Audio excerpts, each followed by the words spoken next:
Well, hello everyone, and welcome to the second day of competition at the 2026 Morocco Pro, an event that it's opening the tour for the Junior Man Rising Series and the Man Prime Series. Welcome. Good morning. Yeah, good morning, Bego. Welcome everybody here with us live from Anza, Agadir, Morocco for the 2026 Morocco World Bodyboard.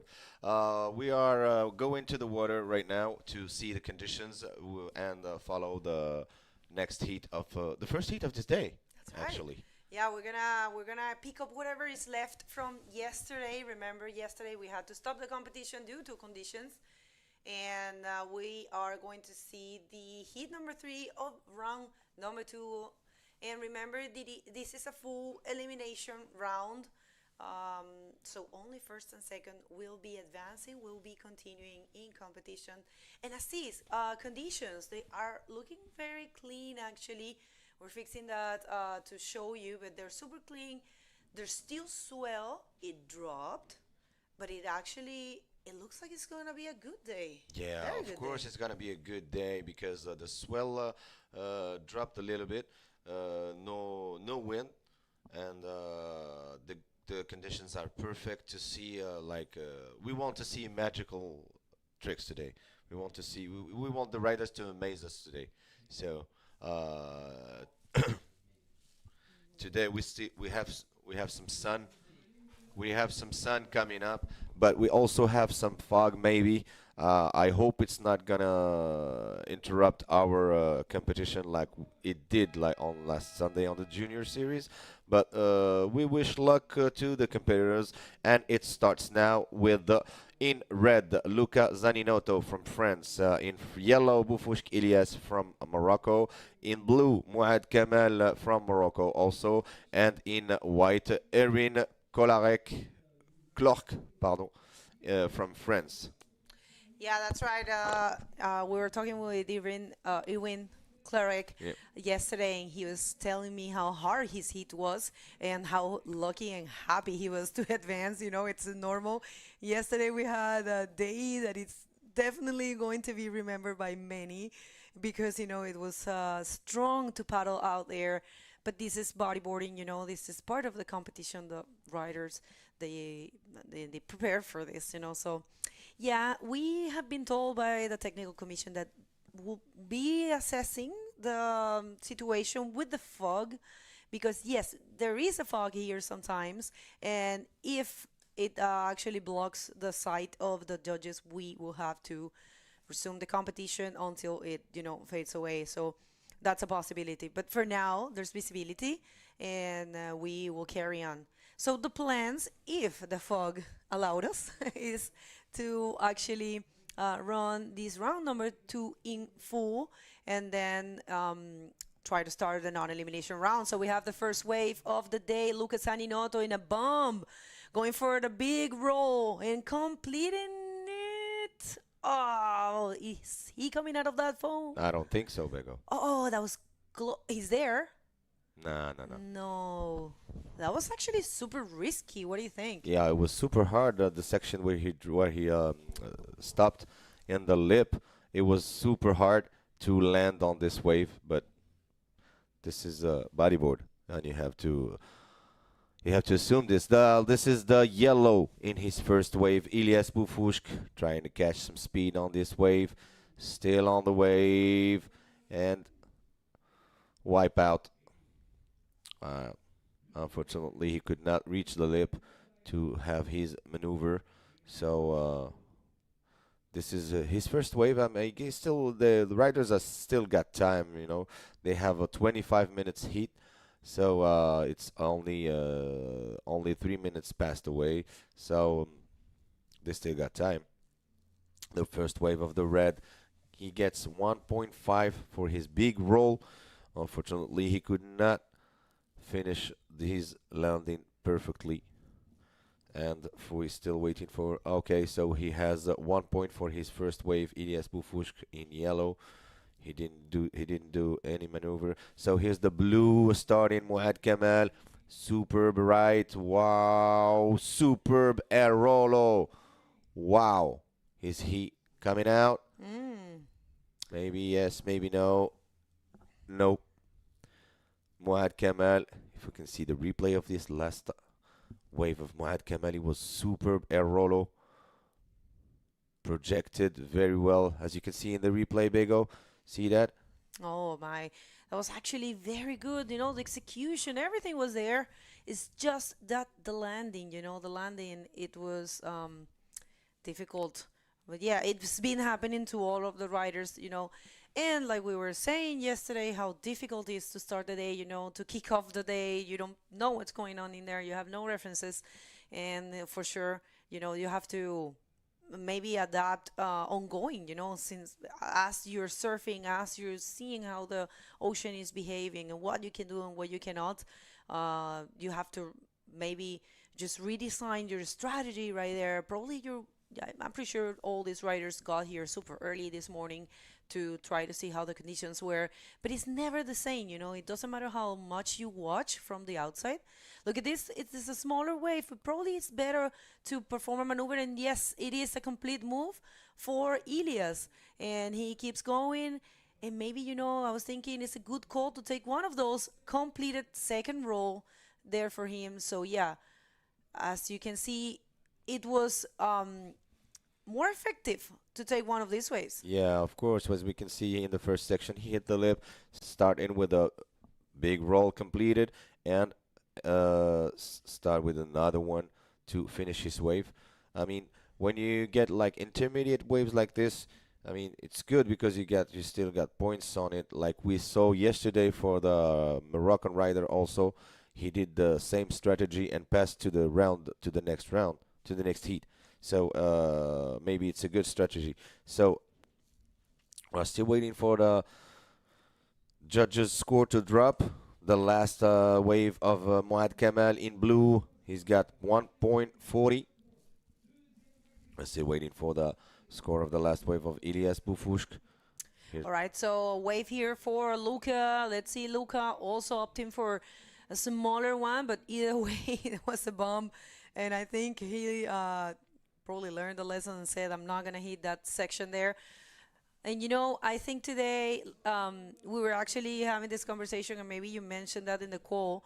Today, maybe we are going to see a lot of different maneuvers because, since the swell dropped, I think that the riders will feel a little bit more comfortable of risking more, and trying to bring more variety. And yeah, I don't know, I have a feeling that if fog doesn't come, we might see a very good day of competition. And I was checking also the report last night with, the team, and it's looking really good also for tomorrow. It's going to be smaller, but we have a higher period between the waves. So, I think we're going to have something pretty similar of today and no winds, only a bit in the afternoon. So maybe today and tomorrow are going to be very good days of competition. Friday, on the contrary, it looks crazy. Yesterday we have 2,600 kilos, joules of energy, and for tomorrow it says 4,600, which is, I think, in my eyes, is going to be massive, like unsurfable, and there might be some rain and some wind. So I'm sorry, not tomorrow, for Friday, yeah. So yeah, we'll see what happens, because you know how it is, Mother Nature, it changes, and the forecasts are there to predict, but sometimes, you only know when you get to the beach, huh? Yeah, we cannot control those kind of things. We're crossing our fingers to not having a fog today, so we can finish this round two of this competition and maybe starting round three, as you said earlier. So we had we have the last wave of yellow, who's got 5.5 for this intermediate wave. It was super cool from Ilias to get this point, so it propels him on the first rank right now with 6.5, followed by Luca Zaninotto in red, needs 5.01 to get into first position. In third position, Mouad Kamal in blue, and in fourth position, Erwin Klauarek in fourth position in white. 16 minutes and 50 seconds to go. Riders are all in the peak, still waiting for the the bomb, I guess. Hopefully this fog goes away and Mm. as we can finish our day. What's your experience when it starts showing like this? Do you think, well, you were here for the junior men division. The day that you have to put the event on hold, that was a Saturday, was it like this? It started like this? Or, No, it was tougher. oh, okay, It good. was Well, tougher. that's Yeah, good. yeah, that's good. Okay. But still, we Yeah, cannot control it. for sure. I mean, that's impossible, right? That's only in God's hand. Otherwise, we won't be here. So, yeah. So, as you guys said, inshallah, we will Inshallah, continue. we'll continue this day. Inshallah. I love that, I love your culture because you guys are super connected to, spiritual side. And I believe that's really important in life. It doesn't matter what you believe in, but, getting your spiritual side is always going to, help you to achieve things. So I think I compare a lot your culture in a way, in that specific way with the Latins. We are very connected also with, you know, the spiritual side. So we always say also, like you guys, we say thanks God and if God wants, which is, inshallah, alhamdulillah, those things. I really like it. So it is a pleasure for me, and for the first time I came to Morocco and I learned that, I was like, I don't know, I just give me this sympathy, with you guys, because we have the same way to see things, in Latin America. It's Yeah, especially in Latin America, they're very connected to God. They're very Catholics over there, and they're very spiritual. So, yeah, of yeah. course. So this is our path. Oh, okay. Okay, we're getting. Okay, thank you, director. Our streaming director is actually explaining. I was, I stand corrected, sorry, with lots of respect. I thought inshallah means if God wants, like maybe, but he No, it's not a says maybe. it's like is his will. It's His will. He It's decides. in the will of God. All right. Oh, okay. In the will of Sweet. God. Nice. All right. So little bit of an insight here of a cultural exchange is one of the best things of the world tour is that getting to experience the different points of view, the difference, the different cultures, and Morocco is such a rich place for that. And yeah, we're so happy to be back here. As you can see, the situation is mixed right there. We have Ilias in first position from here from Morocco with a total of 6.5, and we have Lucas Aninoto with a small score and the rest of the riders as well. So far, I think they are adjusting themselves to what's going on in there, and there's still some big sets as you can see. So maybe they're going step by step, playing a little conservative, right? To try to see what's the best strategy. Yeah, of course. And here's Luca in his second wave. Super bright. He's gonna pass through. He's going through the section. Yes, he did it. Still on the wave. Luca Zaninotto with a perfect roll, perfect landing, super maneuver. Yeah, really well done actually for Luca. And look at that. It's actually one of the biggest. He has been choosing the biggest waves of the sets so far. And I just love the way he read that wave and knew exactly when to pass the section, when to stall, and when to attack right there with a roll. Lucas Saninoto, he is our defending junior men world champion. Last year he had an amazing run. He won here. He has won here in the junior division twice. Unfortunately, he was close this year and lost in the semifinals. But yeah, he is one of the best riders that right now France has in general. Even Pierre Ricoste has said, because a lot of people compare him with Pierre Lee. Okay. But even Pierre said that he thinks Luke is better than him. Okay. Definitely he is a super Grom, not a Grom anymore. I saw him yesterday and he So wow, he's just got like 7.5 for his last wave, Luca Zaninotto. That takes him to the first position with 9 points. So Ilias passed to the second position, and Muad in third, and Erwin Clarek in fourth. Erwin didn't catch a wave yet. Still waiting for the bomb, I guess, to show us. Erwin is a good rider also from France. Yeah, I think he might be, trying, like you said, people, well, you have to think that you only need two waves. So if you actually choose well and know what to do exactly in the wave, you might advance a heat with two waves. That's all you need. So it's it's about a strategy. So maybe he's thinking that he knows it's difficult to come back. So maybe he's like, I'm just gonna wait for a very good wave and try to use it in full, and then getting a good score. So check this out. Of course, there is a change of situation. Lucas Saninoto gets the first position with a 7.5 and a 1.5, and right now Ilias is looking for a small score, only for a 3.51 to advance. So it's a possible thing. 10 minutes, it's a lot of time. They still got plenty of time. We just have wish luck to Erwin as he can choose the two waves quickly because we saw from its examples in the competition that riders waited too long for the waves and didn't catch the waves and they got eliminated. And Yeah, that's the thing. that's the thing that you don't have to drop in it. So you better choose your waves quickly and don't lose so much time. So we still got 10 minutes to go in this first heat of the day, heat number 11 from round two.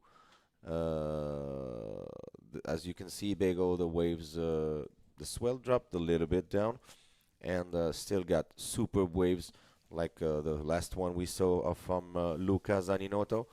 It was a huge, right? Don't you think so, Bego? It was a huge, right? And actually, the first wave that he took was also Yeah. huge. He tried to, perform that role. If he would have landed that thing, he would have get a very big score. So, anyways, he's a usual suspect. We know we are expecting this kind of performance when Lucas Aninoto is in the water. So, but you know what? Also, I think Ilias is super good rider. I have been following him and seeing his working. He serves really good. Kamau yesterday, he was amazing. He took the win in the first heat that he served, and Irwin also. We have seen very good performances for Irwin Karek as well. All right, people, we would like to thank everyone that make this event possible. First of all, thank you so much, the Royal Moroccan Surf and Bodyboard Federation, for their support throughout all these years. 3 years in a row we have been here, and it's just because of them, because they believe in bodyboarding and they believe in the World Tour and they believe in their athletes and they believe Morocco. It's a place that definitely it's setting some standards in the bodyboarding world. So thank you so much to the Royal Moroccan Surf and Bodyboard Federation, and of course all the associations that support us. The Imouran Surf Association. We also would like to thank the new generation Anza, the Anza Blue Waves. It's a school that is right here in Anza. The Taghazout Boardriders Club, and the hotels, the Tikida Group, and where we are staying, the staff. Nobi Boutique Surf Hotel. That's an amazing place, people. Fully recommendable.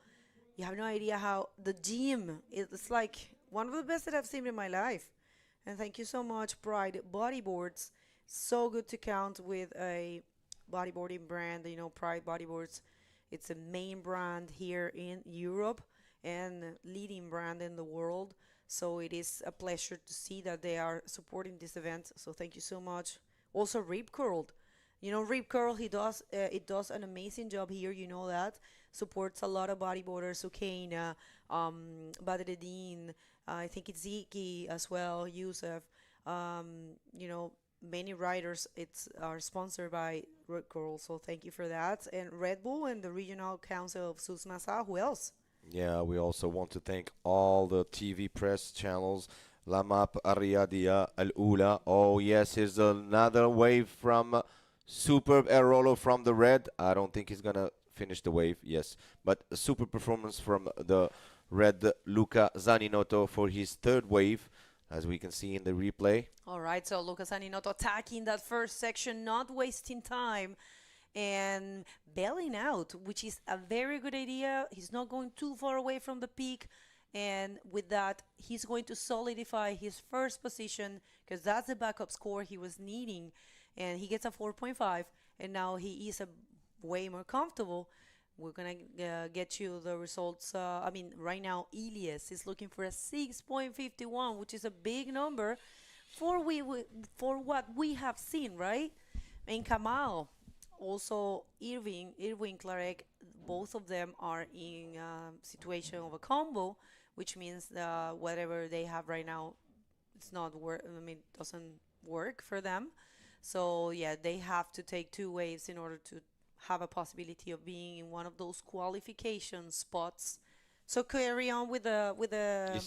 We still have 5 minutes and 45 seconds before the end of this heat.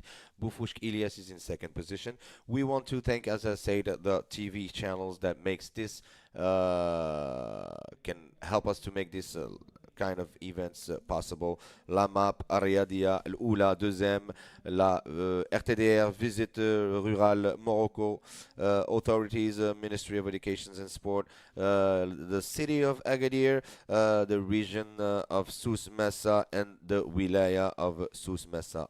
Thank you very much. I think Elias can make it. He needs a 6.51. We remind you that Elias is a local spot guy here from Anza. He did a great job in the last competitions. So everything's still possible. 5 minutes before the end of this heat. Still Erwin didn't catch a single wave. I don't know what's happening there in the water, but he had a tough run yesterday. He told me so. He said like he was actually nervous. Look at that. It's still big. It is still big. They are actually running away from that thing, and there's a bigger wave coming out the back. But yeah, I think they're okay. They're in a safe place, I think. Let's just see where they are. Actually, no. We had, I think it was Elias. Everyone has been caught by that set. yeah. So, yeah, I was thinking they probably were in the channel. But yeah, actually, this wave right here ate the channel.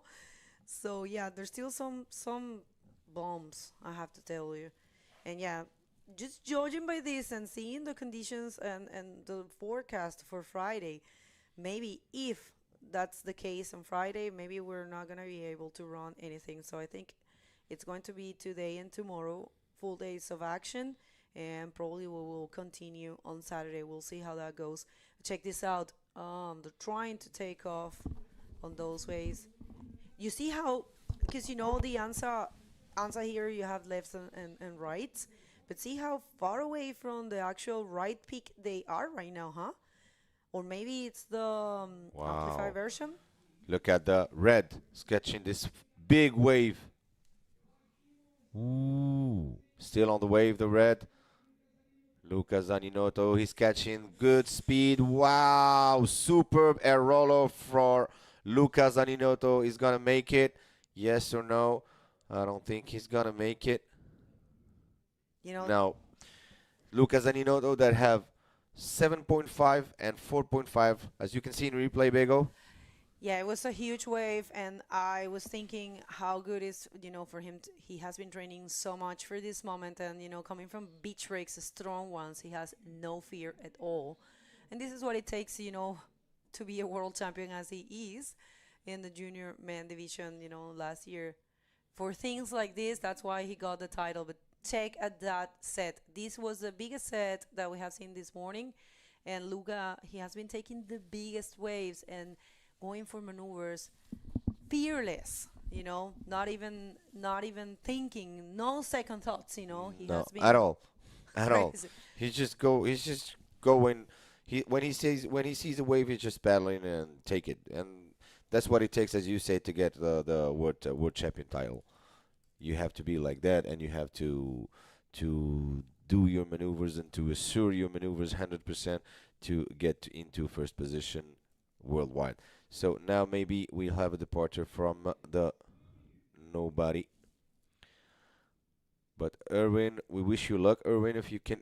I mean, I was saying if you can hear us, but no, Even if absolutely and if not. he can hear us, we can't tell him that. Nah, it's okay. It doesn't matter. I think, I have to tell you something that I believe there's no shame if you go to a heat. I know the frustration might be there, it's normal, but you don't have to feel it. You don't have to be too tough on yourself because it is difficult right now. So there it is. I think it's Elias and taking off. Oh, that's Kamal. And let's see who had the priority. That depends on who had the priority. I don't know who actually had the priority there. I don't know if it was Kamal. Probably it was Kamal, because he has been waiting for a long time. So that's proper. We'll see if that will be a interference. We don't know, but the people, it's a competition and it's about using the tools. So probably Kamal used the priority to try to, block Ilias. And if that happens, let's see it here. Yeah, we have good roll from Elias And from Kamal. and from Kamal also. Elias Oh my. Yeah, that's a still, tricky situation, yeah, it's huh? a very tricky situation. We are still waiting for the judges to decide who's gonna. Because let's remind you guys, Elias got two waves, 5.5 and 1 point, and Muad Kamal only got 1.40, and this is his second wave of Muad Kamal. So we don't know. All right. It depends on the judge's decision Yeah, I mean for this they're priority. no better. We can't see the priorities right now, so we don't know who actually had that. But you know what? For now, we can tell you that the only thing that is for sure is that Lucas and Anoto win the heat, and we're gonna tell you who's gonna be the second right after this commercial break. Don't go anywhere.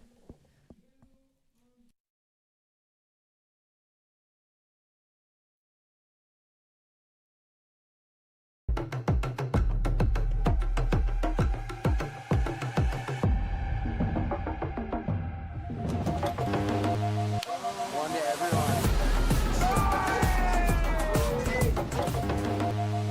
One to everyone.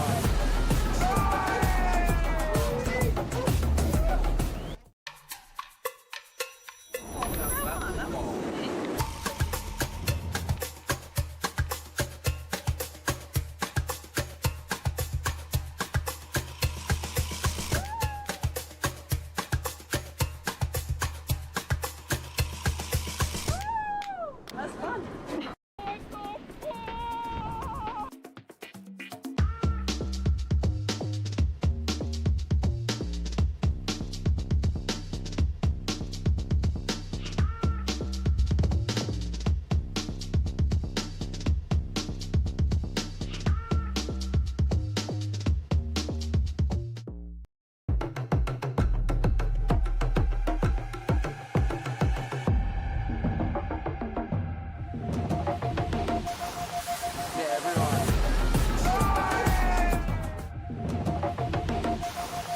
Yeah, everyone.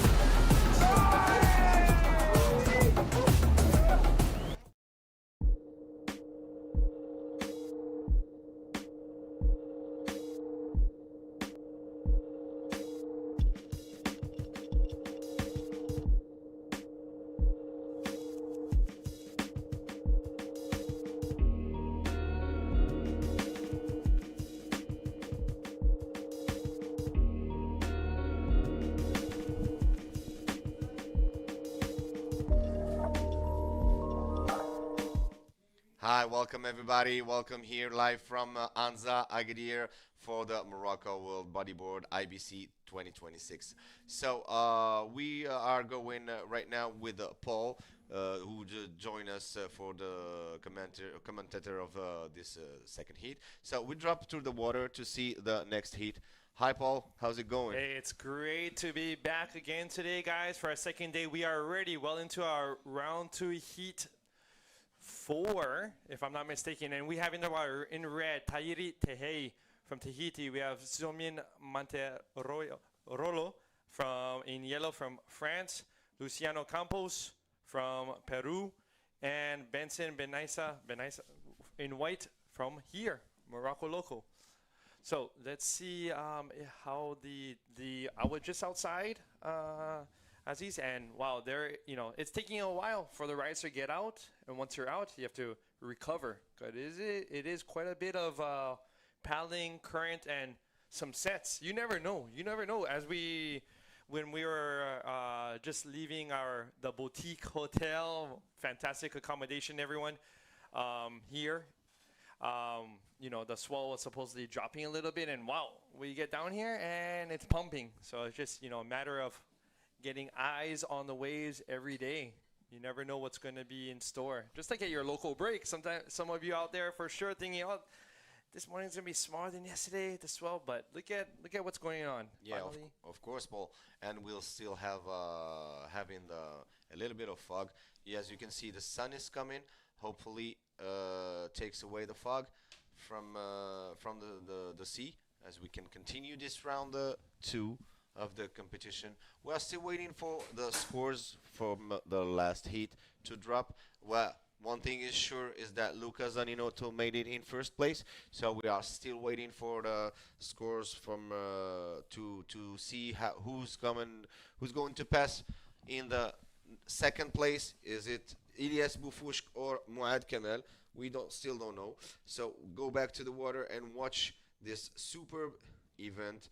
It's round 2, heat number 12 of this amazing. Heat number 4. For this round, it's heat number 4. Right. Yeah. Right. 12 in the event. It is a 12th heat in the event. Right. Yes.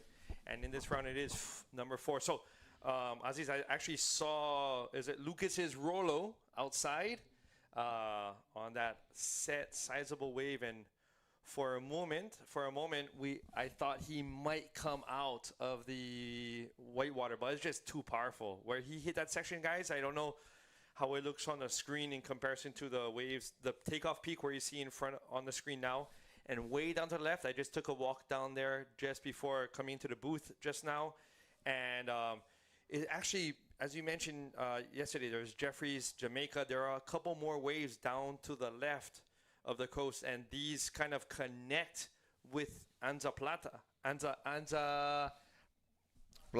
right? So when these waves connect a little bit down the coast, wow, it just kind of like really flares out and adds a little bit of extra power. So, maybe if Luca had done the roll more so towards the peak, where we see in front of us, the possibilities of landing, I think, are much higher than doing these big maneuvers down the coast. But hey, you know what? It's a competition, and you have to go for it. Plus, there was only, I believe, 3 minutes left or so.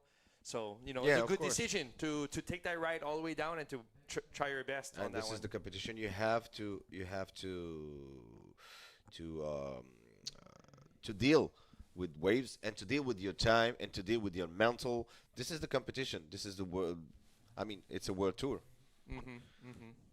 So now we are heading to Begonia with the interview with Luca Zaninotto, first winner of first heat. Hi.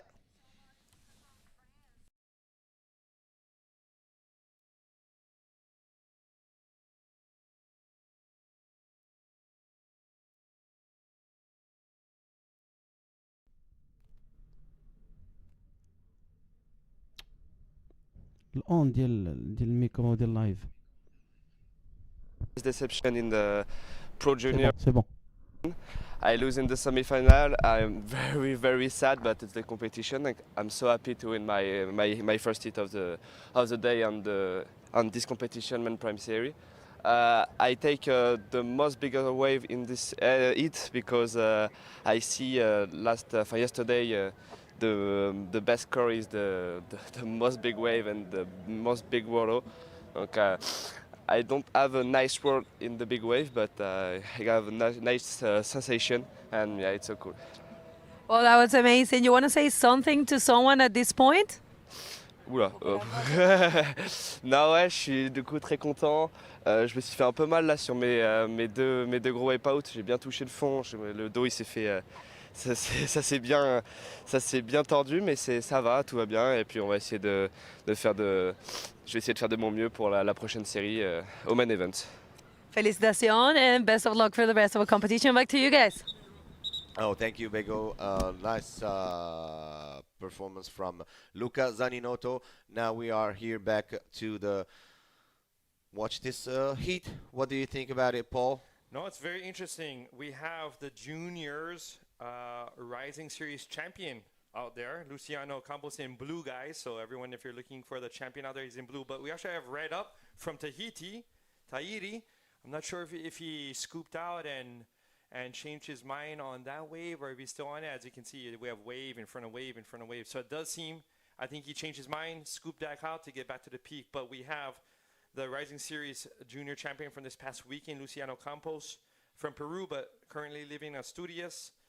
We also have Tahiti. I just saw him outside. Of course, he's from Tahiti, so wetsuit, long sleeve wetsuit, not so accustomed to the cold water. Yeah, of course. So even for those, like, I'm living in Gran Canaria now, so I don't use a wetsuit that often, especially a full suit. So and I notice it the first couple of sessions, my shoulders, like some different muscles, they do burn more because of the just having the wetsuit. You can have the greatest wetsuit ever, but still feel it in the arms when you're paddling quite a bit, especially in places with a lot of current like here. I'm not sure about your experience with the wetsuits, Aziz. As I told you before, I'm not the person to ask about that because I don't use wetsuit at all. Year round here, you don't use a wetsuit? No, I don't use wetsuit at all. Never. That is beast mode. I just remember myself using a wetsuit like once or twice in my entire life. So. Well, consider yourself very lucky for having that genetic. I don't know what it is, but you are. That is, putting on wetsuits and taking them off is not the funnest thing in the world, especially when they're a little wet from the day before, from the morning. Oh, that's the yeah, worst of course, feeling. especially when you live in somewhere when it's not sunny. And Exactly. the still wet. When you pick the wetsuit in the morning, it's still wet.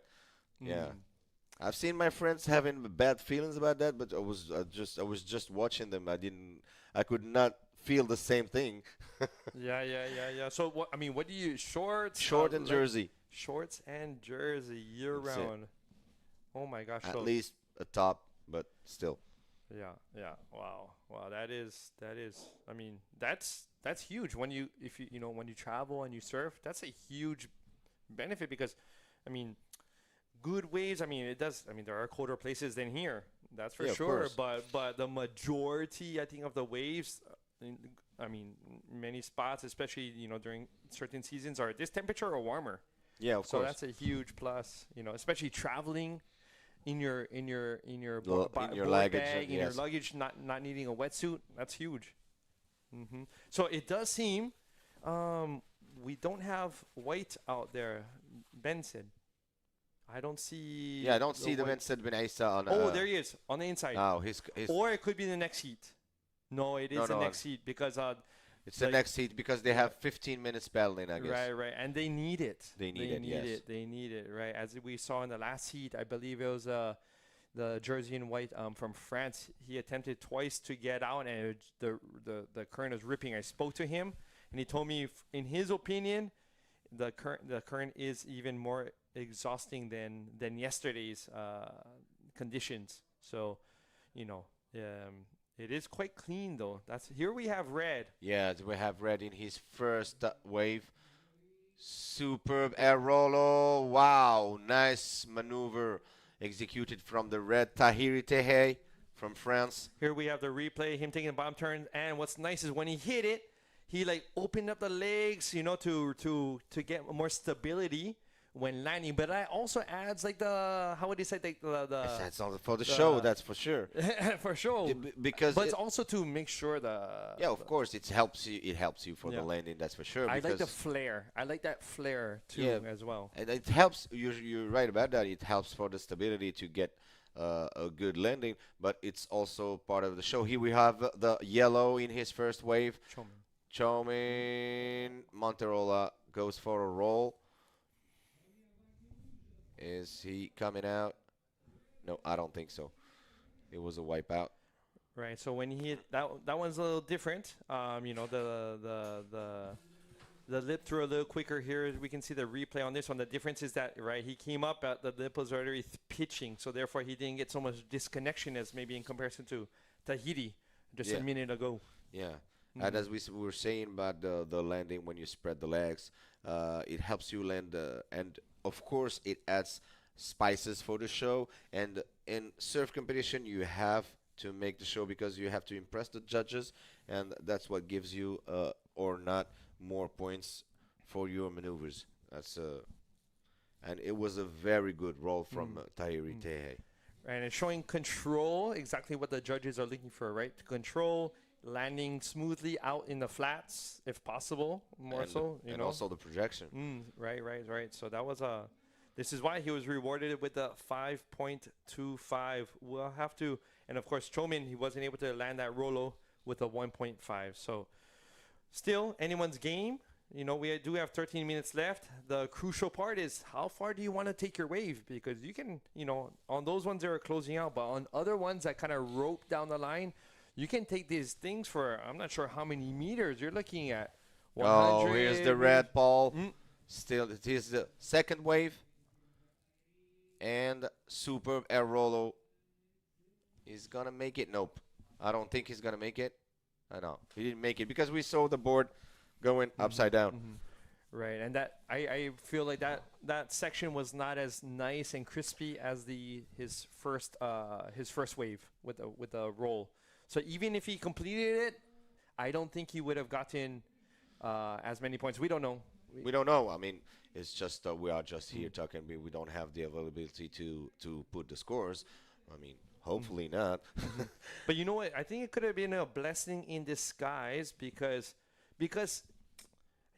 I believe he can probably find better ones maybe. So because he didn't complete that one, it kind of like shot him out the back, which means he can get back to the peak quickly. Yeah, of course. But the chance of that Tahir Tehe got for his first wave is he got 5.25 with the one single maneuver and next to the peak. So with one maneuver, you got 5.25, and you are like 1 minute from the peak. That's perfect. That is strategic. That's a good investment. Yeah, of course. Good investment. It's right like there. it's like for the other heats.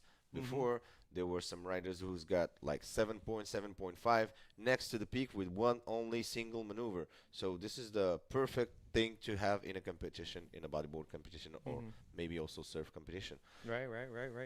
Here we have blew up Luciano Campos, the rising juniors champion from this past weekend. He's been spending a lot of time in the water here, looking down the line. Let's see if that time out in the water is going to help. Boom! Let's see, pull through. Forearm strength, hands on, and just blown up. But for a moment there, I thought he was going to be able to land that. Yeah, as we can see in the replay, he's got his superb wave weighted and took his time to get into the lip with the right speed. As you can see, he's doing his bottom turn and going to the lip to hit it with a beautiful invert, but unfortunately could not make it in the landing. Right, Yeah. he landed right in the, how would you say, the V, Yeah. where the lip is meeting the flats, and he is kind of just got scooped up right into there. But you know, for the lip and the wave that was offered, I really like the launch time there. You know, that was a good timing in my opinion. Yeah, it was Not too early, not too late. It was necessary, I believe, with the speed he had to hit it right at that moment. The timing was super correct, but we did don't forget that he's still a junior, so he's the junior champion of this Rising Series 2026, and these kind of waves are still tough for him because he's still young. We got the yellow one. Chomin Monterola from France catching some speed. Whoa, superb right. Nice air Rolo. Superb landing. Nice wave from Chomin Monterola from France in yellow for his second wave, as you can see in the replay, Paul. Here we have him going down the line, and this thing just turned on, hit that shelf nicely, and just looking for that section coming right up, and boom, it chandeliered just a second, the lip, but still was threw him out enough in order to land at the flats. And, you know, I actually thought maybe he might come up to do a backflip or something, but you know what? I believe that was a very intelligent move on his part, because his first score was only a 1.5, and bingy right there, 7.75. Great decision, because if he did a backflip and he didn't land it with that landing, he would Yeah. still be in third. He would blew up his wave. Right, and remember, only the top two, everyone, only the top two riders of each heat move on. So that was clutch for Chao Min. Yeah, Chowmin for his second wave, 7.75, the highest score of this heat right now. So it gets him to the first position. Next, in second position, here's Tahiri. Tahiri in his third wave. What he's going to do, Tahiri, superb air-rollo, landed on the foam and still on the wave. Wow. Oh, my God. He tried to frame for the barrel, but didn't make it, unfortunately. It was a super maneuver from Red. Here's the replay. Looking for that first section. Good. He landed, kind of diagonally in order to continue with the wave. Oh, he kind of stalled a little bit too late. If he had stalled sooner, if possible, I know we're outside of the water. It's so different inside the water. But still, he got a slight cover up. Yep. He got covered up for a split second with the foam, with the white part of the barrel. So he was looking for a 4.01 to jump into first. That possibly could have led him to it. Here's our one more replay of that. Yeah, as you can see, first roll, he landed on the foam perfectly, smoothly. And here, I think he hesitated to hit the lip or to get a frame for the barrel. I mean, we can see it from out here, but when you're in the water, it's difficult because you don't have much time. I mean, it's very quick. But Aziz, I'm telling you, I think Moroccans, with the point breaks that you guys have, that helps a lot because, Tahiti, I've been to Tahiti various times, and you don't have not too many waves like this where you have to decide, okay, should I pull in or should I just hit it and then continue on? So maybe it's with his background of waves that he has in his backyard, it doesn't help in those types of moments, whereas maybe riders like you and others, okay, this one, good ledge, let's stall it. Whereas, someone else like me, I may be like, should I hit it? Should I stall it? So, but still, got some points up there. So we'll see how that changes. And right there, pull it into first place. Yep, that's he's got 4.25 for his last wave. That makes him to first position with 9.5. Still 6 minutes to go before the end of this heat. And we remind you of the positions. Tahiri in first positions. In second position, Chomin Monterola. In third, Luciano Campos in blue. And in fourth, Vincent Benaissa. Vincent Benaissa couldn't make it, I guess, in those conditions. Maybe not. We don't know. We don't know. We don't have a hit on Vincent Benaissa on the water. So I wish everything's going good for him. And I think this would be a good time while there's maybe a lull in the set for our official sponsors. We have the associations, Imouran Surf Association, New Generation Anza, Anza Blue Waves, Taghazout Boardriders Club, Hotels Tikida Group, also the fantastic Nobi Boutique Surf Hotel Tamrat. Also our sponsors, Pride, Rip Curl, Red Bull, as well as the regional council Souss Massa. And we also want to thank all the TV channels, La Map, Arryadia, El Oula, Deuxième, and also Visite Rurale Morocco for the tourism authorities, le ministère des Éducation et des Sports, la ville d'Agadir, la région Souss Massa, la Wilaya de Souss Massa, et on aimerait aussi remercier les autorités qui ont permis de mettre cet événement magnifique. Thank you for all the authorities that makes this event happen. Thank you. And we are back to our contest. Always stays in first position. Tahiri with 9.5. See, as you can see, Paul, the scores are very close to each other. Right, we have Luciano, the Rising Series champion for this past weekend. He almost landed that invert, but just if he had landed that invert, things would be a lot different. Here we have Yellow Up, Chomin coming down the line, stalling, hoping for a double up section to kind of get a better view of something that's going to line. He likes what he sees, comes up, big roll, Let's see if he can hold on. I know he entered it, but kind of got the trenched out. Now, unfortunately, he couldn't finish his roll. But yeah, as you said, if Luciano had made it on this invert, it will be different right now. Maybe he's for this invert. I think if he landed well, he would have like 7, 8. 7s, 8s, exactly. Yeah, it would be that. So we'll be maybe in first position right now. So Luciano is looking for a 7.01 to move into second. Okay, so 7.01 for Luciano in blue. So we have to see there are about 3 minutes, just over 3 minutes left in the heat. And actually blue has priority, which will possibly help because the first wave of the next set, usually first waves in sets are usually the cleanest, not always. But maybe the next set that comes in, that first wave will have his name on it, and he'll go for it and see if he can rewind time and do another invert and land it to change this situation. Let's see, he did not go for that one, but there are a couple more waves coming through still. A little bit of time, Still, I see him out there along with Tahiri, waiting for maybe for a couple more waves. Yeah, 2 minutes and 30 seconds left for the end of this heat.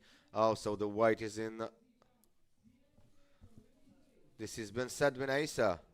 Finally seen it. His first wave, he's got 2.25.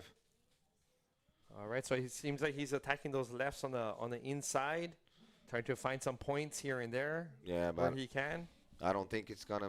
He can make it happen with those points now. Right. Because we remind you that the judges are not judging only the maneuvers; they also judge the wave. They also judge a lot of criterias to give their scores.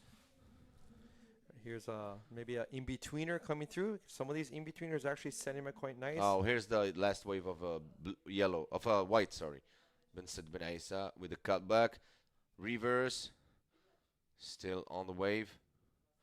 Yes, I think he's gonna do another roll. Yes, another spin, and with the 360 and finishes with a roll incomplete. So he's got like 2 waves, I guess, Ben Saad Ben Aissa, and he's got 4.05 that makes him into third position. 1 minute and 20 seconds before the end of this heat. Still having Chomin Monterola jump to the first place with 9.6, followed by Tahiri Tehe with 9.5. He needs 4.36 to get into first position. And for third position, white Ben Saad Ben Aissa needs 7.26, and Luciano Campos right now is in fourth position, needs 7.26 to get into second position and to get to the next heat.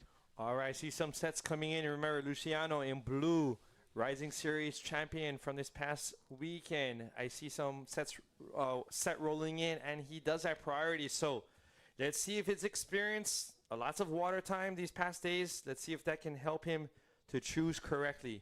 So there is a wave on the outside, guys. Maybe you can see it at home or wherever you are on your phones, tablets, computers, TVs. Let's see. Something rolling through, but this one just isn't going to really handle the size there. Kind of closed out along the entire wave, but there are more waves marching through. Luciano needing a 7.26. It's going to be hard. 7.26. One solid invert. Yeah. Could get him there. Yeah, So of maybe course. that's what he's going to be thinking about when he takes off on his next one.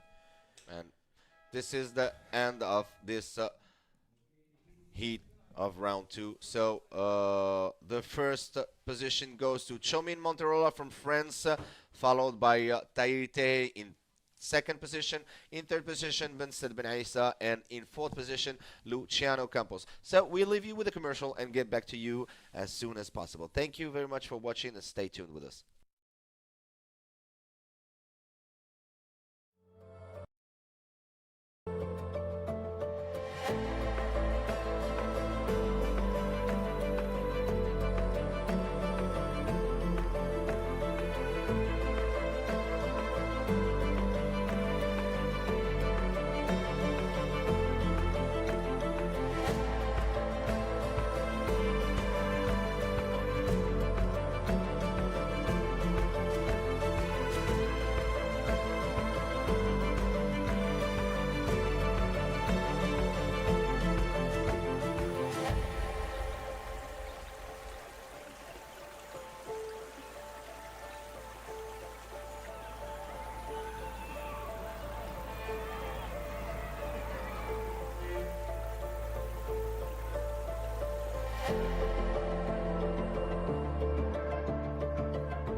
the Prime Series Men's 2026 Morocco Pro.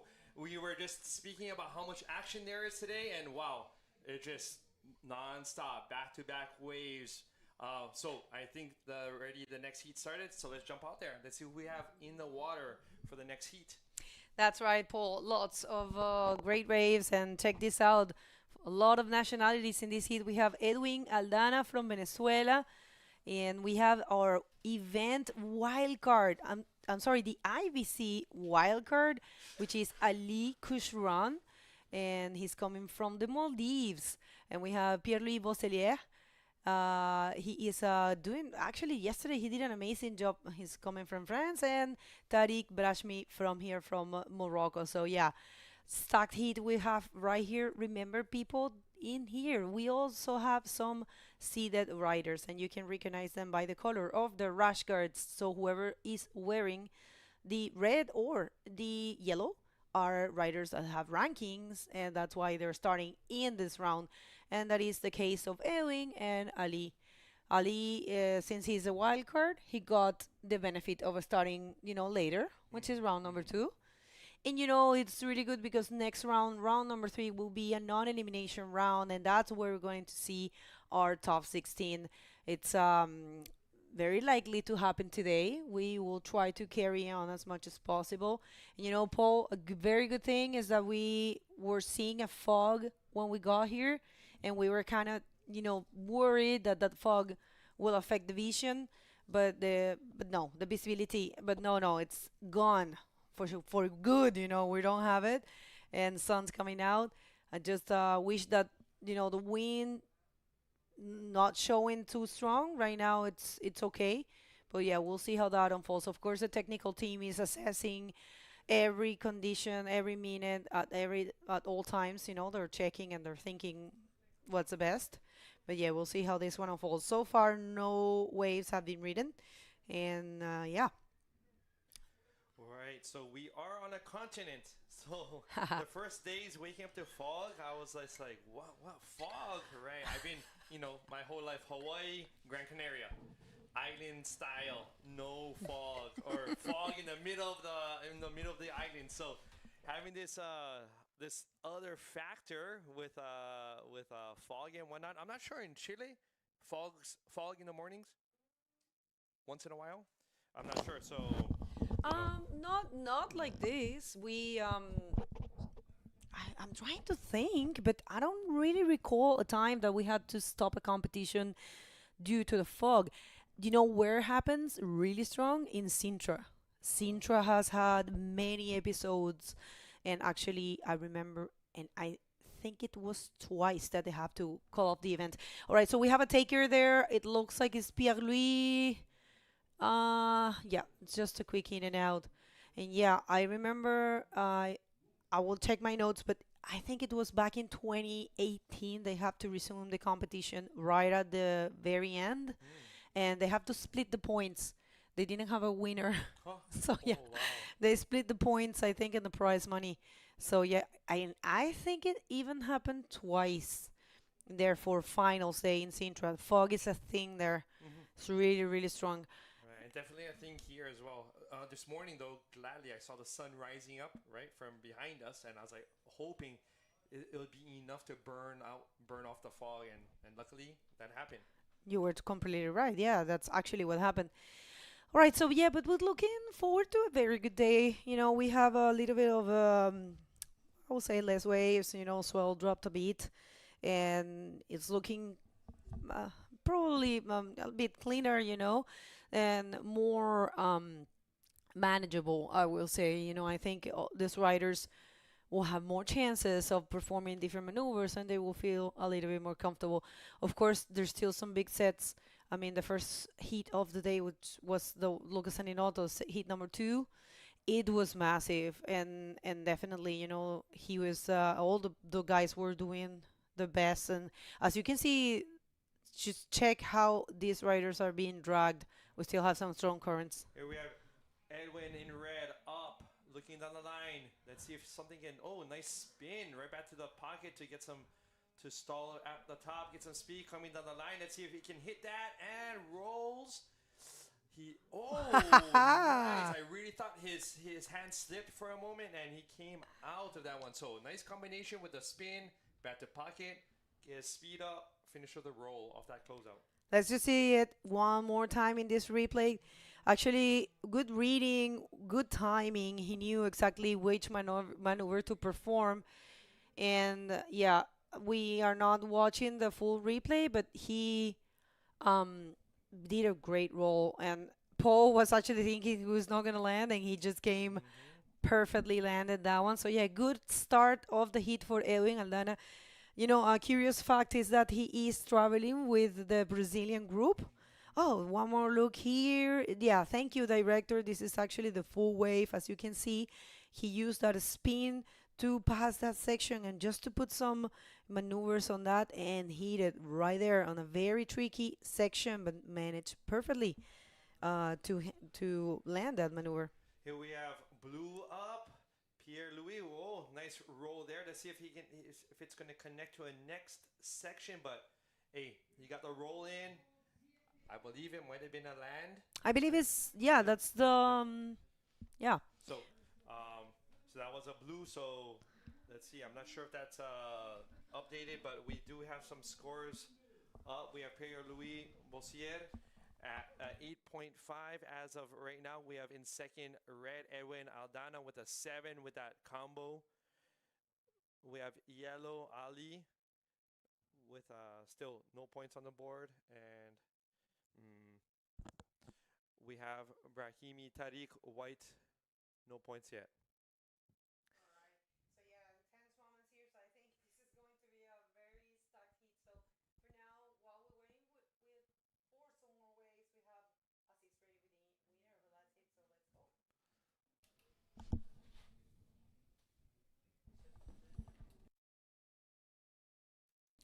All right, so now we have a little low in the action, and Aziz is ready to interview. So take it away, Aziz, please.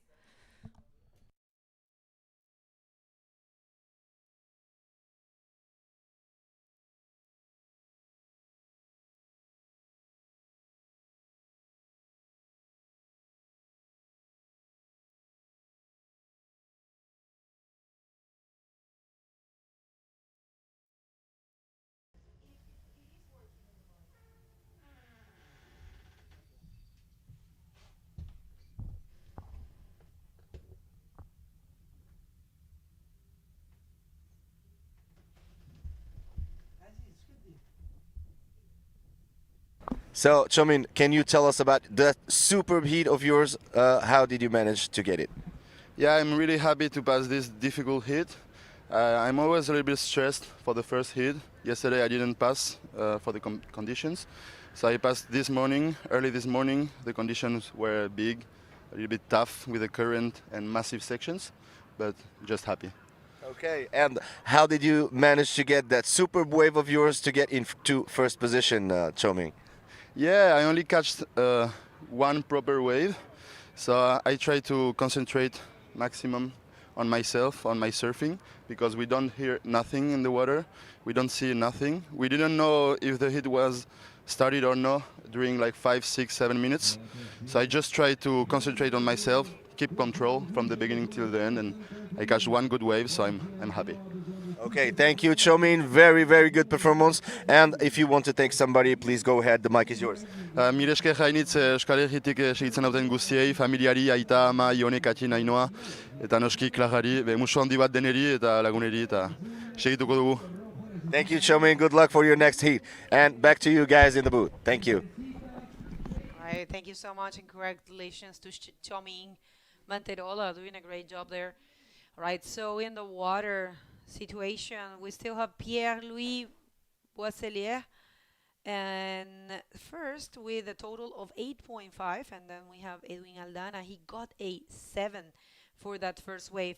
It was really complete, as we were saying, right? He worked it very well and read it very well. He knew exactly what to do in what section. So yeah, he's getting actually a big score right now, only looking for a tiny score of 1.51 to get that first position. And Tariq and Ali, they don't need too much, and neither they just have to build their momentum And yeah, it is possible for them.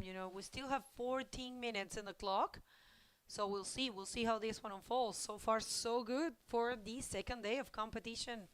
If you're just getting here, so dropping, good day here in Anza, and we welcome you. This is round number 2, heat number 4, and we're gonna. Oh, I'm sorry, heat number 5. That's right. And yeah, it's looking to be a good day of action. Right. So I think the judges really appreciated that combination on Edwin's part with the 360, which put him right back into the pocket near the peak. And so then he was able to determine when to increase his speed for that last roll off the closeout, which was pretty thick. The lip was quite thick when he pulled off that roll, and I thought for a moment that his hand had slipped off, but nope, completely in control. Came out through the chaos, and with his 7 points. So as you can see, there are the conditions still, off the top of the barrels, you can see it's still offshore when it hits that bank correctly. Some of them not hitting the bank so well, others hitting the bank well. So it's going to take a little bit of luck, a little bit of experience with point breaks to decide which ones to get, and when to stall, when to increase your speed, when to gun it, when to wait for the barrel. So as you can see, some riders who have maybe more experience in point breaks, days like this and spots like this, you can you can definitely take out some guys who may have more experience in other types of spots, and not so much in point breaks.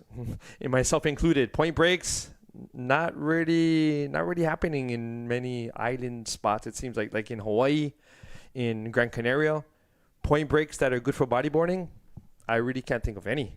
Oh, you're right. Good point. Yeah, I mean, it's a whole different story, sometimes. And this place is a mix because you got that plate right there. And, of course, the sand, it's a bottom sand, and a sand bottom, I'm sorry. So, yeah, it kind of behaves differently. So, yeah, in here, I think in this coastline, there are a lot of point breaks, in Morocco. As we have been saying, more than 18 spots to surf here in 14 kilometers here in Agadir. So definitely a destination that you want to check. There's a pretty cool website that we have been advertising since the day one. It's the Visit Rural Morocco, and it's got also the rural side of Morocco, of Agadir, I'm sorry.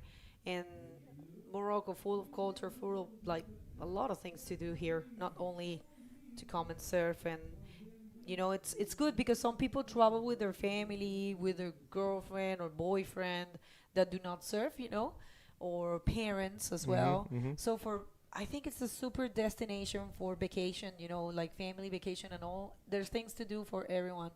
Not everywhere is like that.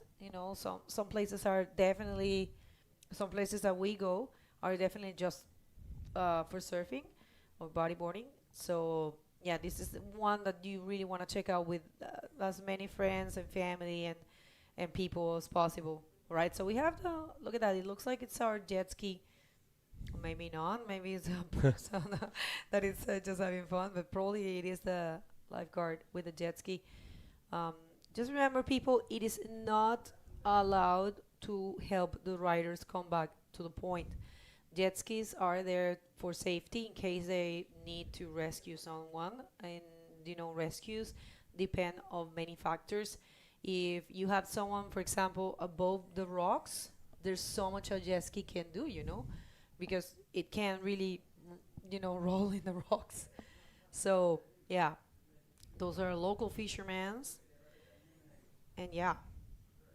Right. Speaking about jet skis, right? They have their limits, and gliding just above the reef, really. I know all of you have seen maybe the beach area with the sand area on your screen, but to the left and for a long time down to the left, like another, I'm not sure, kilometer or two, it's all reef. So, and it's shallow reef, and there's wave after wave after wave. So using a jet ski to pick up people and tow them back to the to the peak isn't really possible. And so, as Begonia just mentioned, they're there for safety precaution.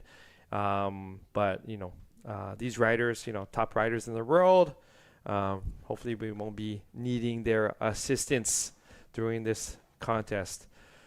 I think right now would be a great time to thank our official sponsors of this 2026 Morocco Pro. We have our associations of Imouran Surf Association, New Generation Anza, Anza Blue Waves, Taghazout, Boardriders Club as well. The hotels, the Tikida Group.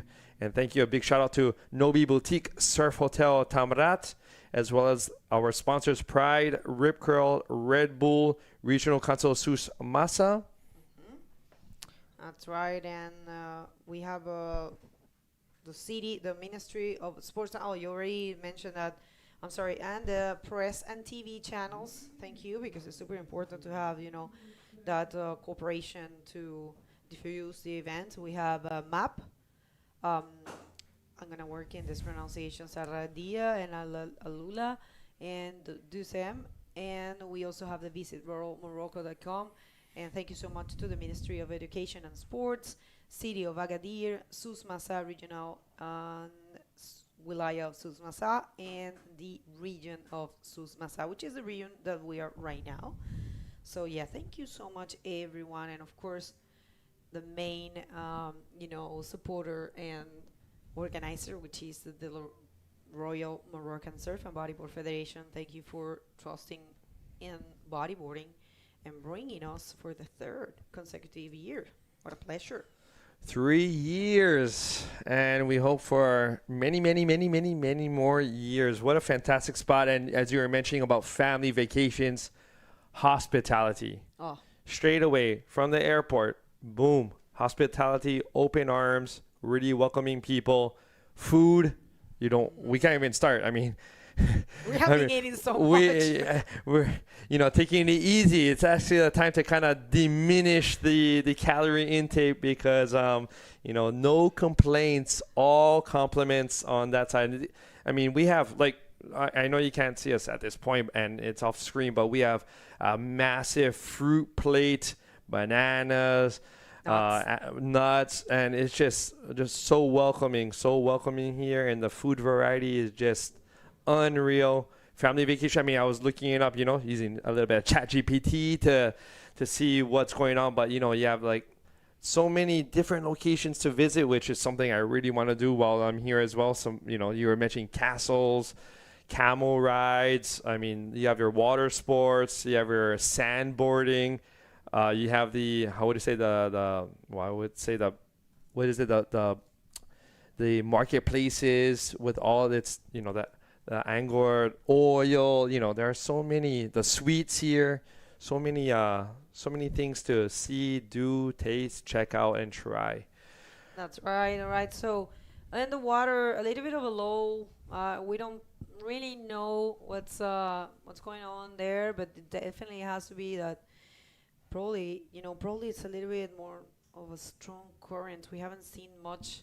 And there's a set rolling there. We'll see if the riders will check this out. That's Tariq staying in the inside. Here it comes, Edwin Aldana. We'll see, finding a wave for himself. It's actually, and that was Pierre-Louis, huh? Where is Edwin?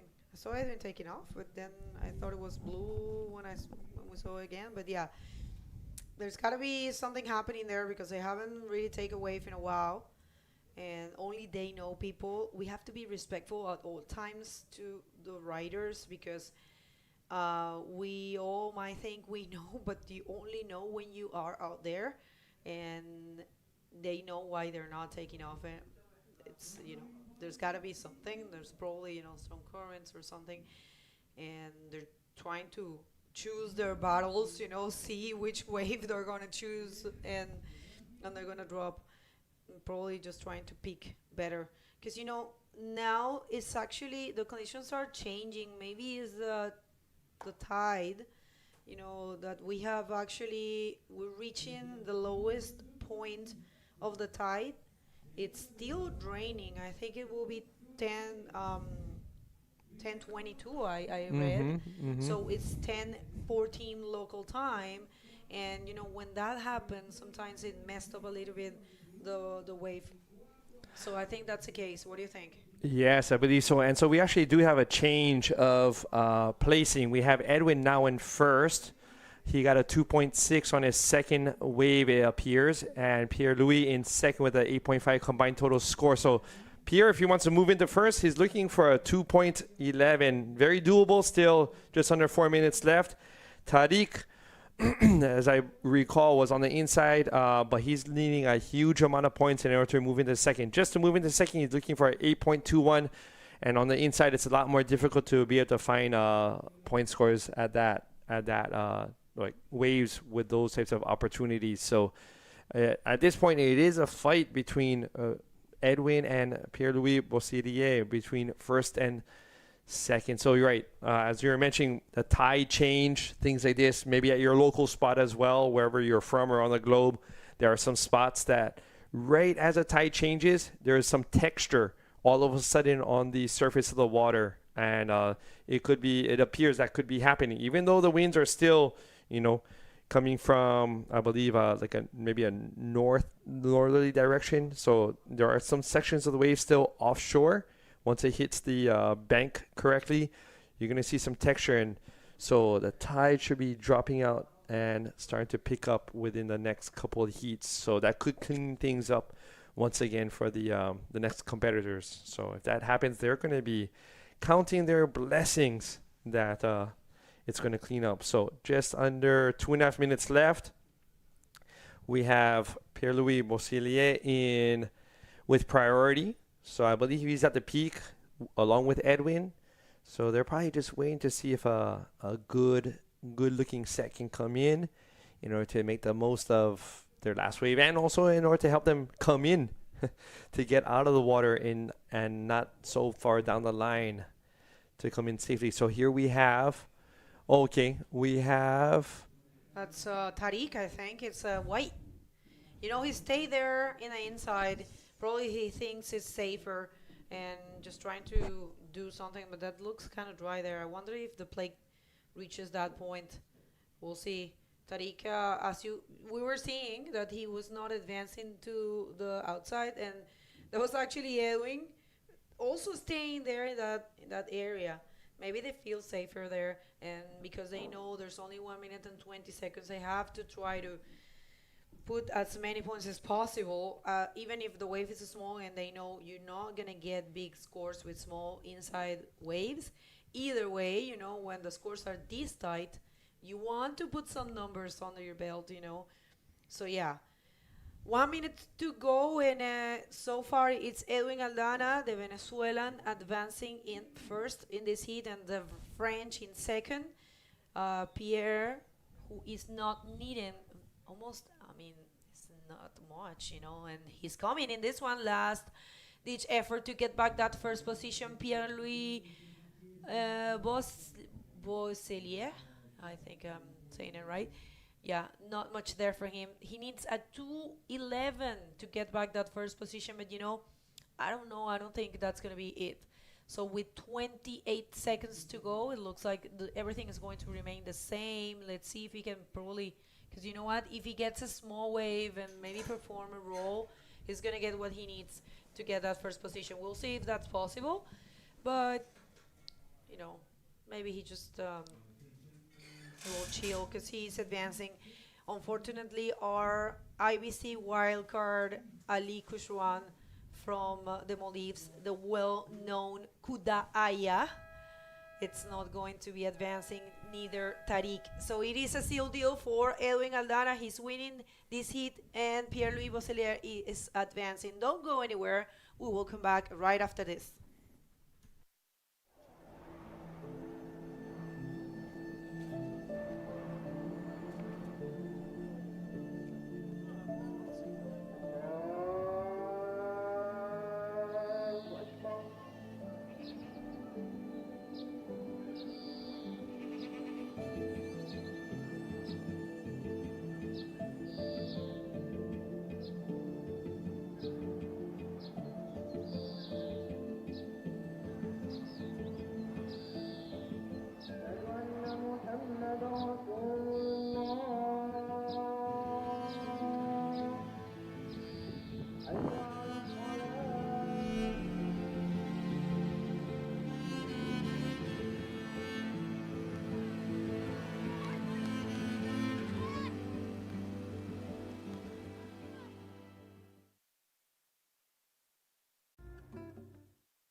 Welcome back, everyone. Second day of competition at the 2026 Morocco Pro. We are in the men division, of course, only prime series in this moment for the men division, and we are in heat number 6, round number 2. Let's hit the water because we don't want to take any of these riders' time.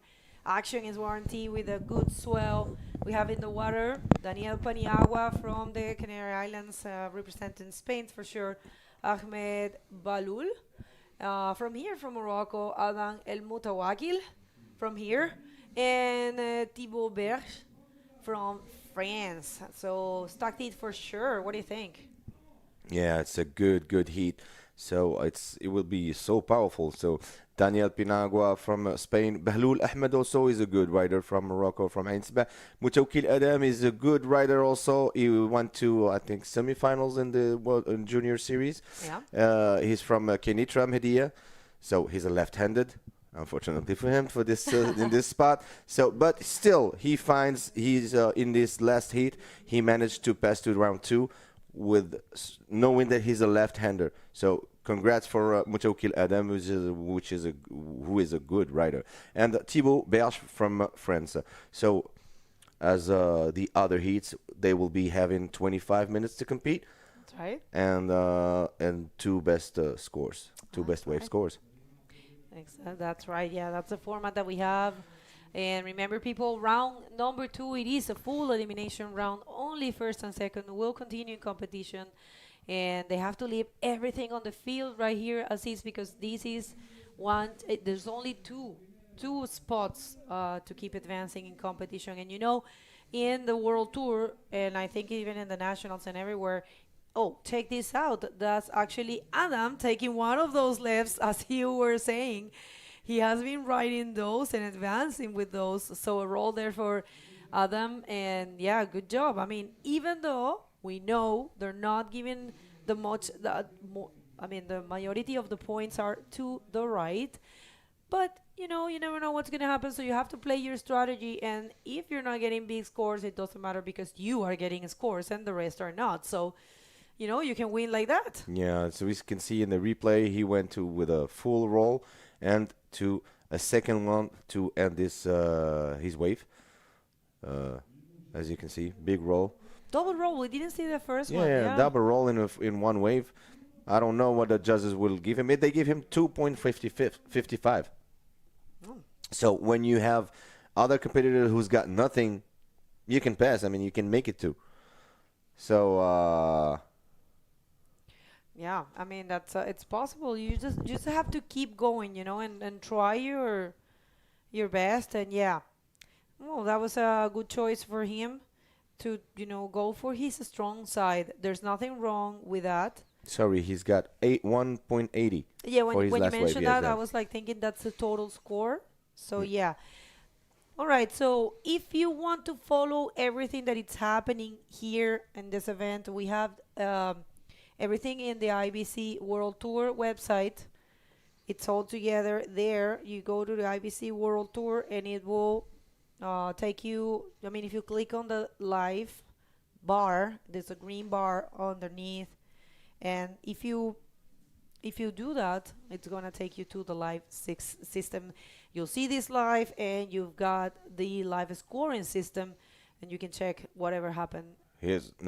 And whatever is coming. Yeah, that was an attempt for Ahmed. An attempt for Ahmed Bahloul in white jersey. In a yellow jersey, sorry. Maybe this swell is going to be taken by somebody. Nope. I mean, they still got plenty of time. They still got 20 minutes. And they're all in the peak. Yeah, that's a lot of time. You're right. All right, so yeah, we would like to. Here's the yellow going in this wave. First wave of the yellow. And wipe out. Didn't finish the wave. I think he's. Yeah. He thinks that there's no potential in this wave, so he decided to quit. Yeah, right. So we wanted to show you the QR code that we have. But wait a second. Let's see this one. It's another attempt for Ahmed right there. He's coming with this wave and not really able. We're gonna get back to that code. Sorry, it was Thibaut Berge Oh, in it white. was Thibaut. You're Ahmed right. was in the one before. Yeah, no, I was thinking actually like he came back really fast. I was like, there's no way it's him. Anyways, going back to that code, thank you, director. That thing is really cool because you just take your phone out and you scan that, and it will take you to all of our socials and everything that is happening in the IBC World Tour. All right, so now. Here we have the second one of the yellow. First air rollo, still on the wave, the yellow. No, finishes his wave with this nice air rollo. Replay here, we're gonna get to see it one more time. Yeah, he knows very well how to use every single part of the wave. Those parts are difficult, to perform rolls in those, kind of foamy, kind of like, I don't know, it's not really offering that clean section, but he actually managed to find a good projection there and perform that roll. So there is a score there for him. It's a 3, so he gets the first position because he's holding a total of 425. And there you go, Adam. Still surfing to the left as you predict. He is going for a spin, keeps going, and, kicking there to trying to find that section. He connected and went for that roll.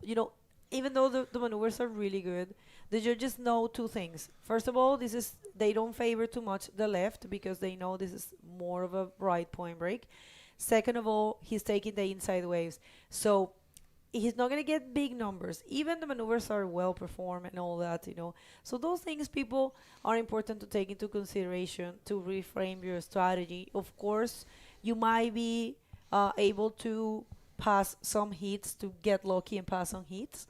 But you have to definitely understand that if you want the big points, because in the early rounds that could work, but imagine when he will be facing, for example, if he advances here, he will be facing the big names of the sport right now, the top 16, and they're going to be posting big numbers to the right. So in order for him to keep advancing, he should need one of those rights, or there's also the chance of getting one of the big lefts that are breaking from that peak. It's only that left is super tricky. If you actually take off from that area where the right starts, the comeback, it's really painful. Yeah, but still, if you want to take one of those big lefts, you have to go to the peak also. Yeah. So you have to paddle out. Exactly. And the judges are seeing that, and it's a big part of the scoring of of all the maneuvers. So it can be a part of a strategy, but I don't think it's gonna work with the other competitor that is coming.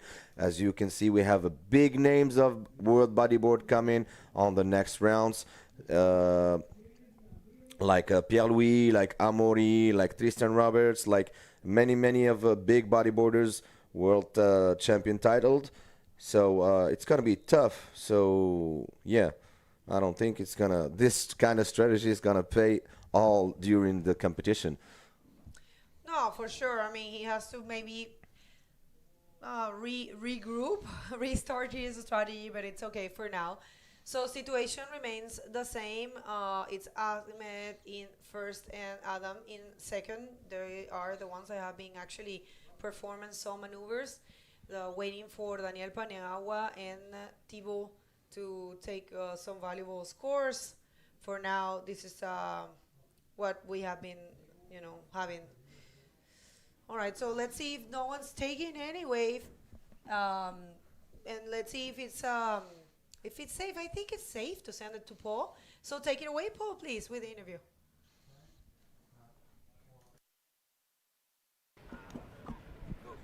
All right, thank you so much, Aziz and Begonia. I am here with last heat's winner, Edwin Aldana, who's from originally Venezuela, but now living in Tenerife, 6 years. But I was going to start with that, but I wanted to he gave me just a little piece of great information. Just prior to coming here, he was actually training with Gabriel and Uri in Brazil.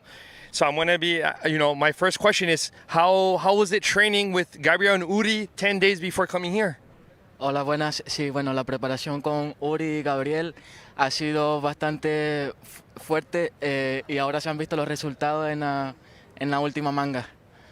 All right, all right. So he mentioned it was, as you can probably imagine, pretty hectic training with these championship level guys, and now the results as clearly as we have seen in his last heat. Now, Edwin, in your last heat, you had a beautiful combination, 360 back to the pocket, coming out.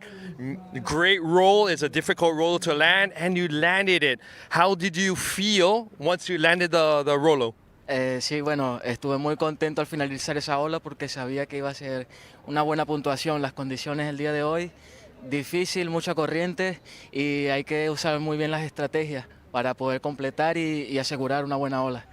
All right, so he felt incredible relief coming out of that because he knew that with the conditions and whatnot, coming out of that rolo with the combination was going to be critical for points, and so it really helped him to get through. Edwin, shout outs, family, friends, sponsors. Sí, quiero agradecer y enviar un saludo a mi familia que están ahí viendo desde casa, a mis amigos y bueno, a seguir a la siguiente ronda. Muy motivado. Oh yes, Edwin, no, really, that combination is beautiful. We watched on the replay. Excellent. I hope you continue with that style. We really appreciated it. Let's take it back to you guys in there with Aziz and Begonia. Thank you so much. A really good interview from Edwin and Lana representing Venezuela there. All right, so in the water, everything remains the same. Yeah, of course. There's no changing in the ranking of the heat. Still in first position, Behlul Ahmed with 4.25, and in second position, El Mutawkil Adam with 3.8, needs 2.26 to get into first position. Third is Thibaut Berge with 1 point, and fourth, Daniel Paniagua from Spain in fourth position in red jersey. So as we can see, the riders are still waiting for the waves. They still got 12 minutes before the end of this heat. Conditions are real tough. So as we getting onto her, yeah. As I saw from and I heard from the riders later on when I was outside, too much paddling and too much current. But when you got the wave, It's you good. got it, man. You mean business. Yeah. Yeah, no, and today it's, this is the thing I noticed the previous years that we have worked here. This place changes a lot. It has so many faces, you can see all different types of waves. And right now we are facing a bit of an onshore. It was, this is something that I saw in the reports in the forecast that it was intended to show, but it was the wind's supposed to pick up later. I saw it like afternoon, maybe around. I think if I can see it again, I think it was intended to be showing around 2, but now it's 10:33. We are passing the lowest tide, and the wind's picking up. So yeah, we'll see if this changes. You never know, right? Maybe lower a little bit later. But people, you know how it is. Why we're running this week more? Because Friday looks huge. It might even be unsurfable. It looks twice as much that what it was yesterday. Imagine, yesterday was really big, really strong currents, and it looked even bigger. Double. So on Saturday will be good. Sunday as well, but last week, which is a steep part of the period, the swell is dropping a lot. So, we always have a meeting with the riders, and they are the ones that decide alongside with the technical team. So, I don't know, some people thinks that it's better to surf small waves in, cleaner conditions, and some other would like to surf in bigger waves, but not so cleaner conditions. So, it's a matter of voting, and they decide. So if they decide to surf like this, it's because, they want. So that's the way it works right now. 9 minutes and 42 seconds. I also wanted to show you the judging criteria of the IBC World Tour for this event, which was advised at the beginning, before the event was um, starting. It's a pretty cool, information that we have that was sent to the riders. It's the judging criteria. We have a graphic. Maybe the director can show it to us in a bit. But yeah, it says how the judges are, um, you know, judging here. Sorry about the. Yeah, here it is. Thank you. Well, no, yeah.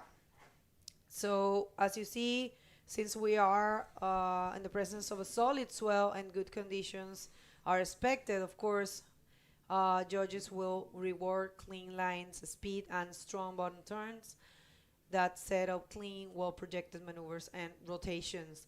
Control and good section reading. This is key. This is what we have been seeing, why we have been seeing good scores and big scores to the guys that do that. And what else? Yeah, with these long waves, priority will be on continuous riding, wave selection, and performing in the most critical powerful sections. So finishing each maneuver is clearly and cleanly is the key of getting super high scores. So avoiding skids, loss of control, or falls that compromise the competitor to finish his wave. These are a quick showing of the criteria that the judges use to judge the competitors, and that's why when you see the same maneuver executed by two different riders and you have two different scores, that's why we have two different scores, because it depends on the execution of the maneuver. That's one is getting like 7 points for an Rolo, and another one is getting 3. So it depends on the wave choice, it depends on the projection, it depends on the landing, it depends on the timing. So this is as Bego says, a bit of the judging criterias. Yeah, that's right. That's actually the judging criteria that has been advised to the competitors. They know this. It has been sent to the group, and yeah, they have to keep that in mind. That's actually why we were saying that, Adam was not getting too many points, because he was not meeting all of those, bullet points of the judging criteria, right? So situation remains the same. We haven't seen a single wave for Daniel Paniagua or Thibaut. Thibaut actually only got a 1, which is, I think it was a quick in and out, I'm sorry. So yeah, 6 minutes and 40 seconds to go in this. Oh, there he is, Adam, just doing his thing. I believe he has been very smart. And maybe it's, like we said, the next round is a tough round, because he's going to be facing the top 16. But also, it is a non-elimination round. So, all in all, I have to say good job to Adam. Yeah, it's the same thing that he did yesterday to pass through the round 1, and really good job. He's smart enough to get into next rounds, because if we can see right now, Adam, this is the 9th wave of Adam. So Right. and the other one, it's the only one that's got 3 waves is the yellow. So it's a strategy that pays off right now, but as I said earlier, I don't think it's going to pay with the other top 16 when they will be hitting the tour. All right. All right, everyone. Second day of competition here for the Men Prime Series. First event of the 2026 IBC World Tour. And yes, something happened there. Daniel Paniagua took a wave. He got the first position. We're going to see if there's a way to see it again, but yeah, it takes him like 5.25 for his first wave, Daniel Paniagua. I don't know if we can see the replay of his first wave, but it gets him to the first position, followed by Bahlul Ahmed in yellow, and in third position El Mutawkil Adam. See, that's what we were talking about.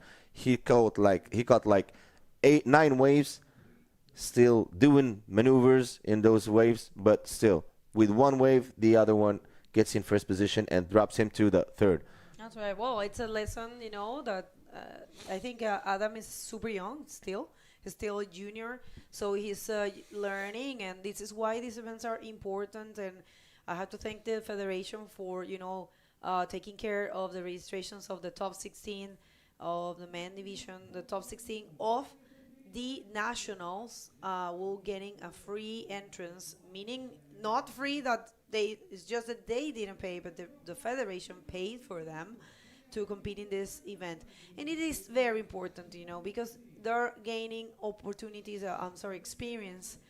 In the case of Adam, every single time he competes in the World Tour with all these rules and this structure and all this, he's learning a lot.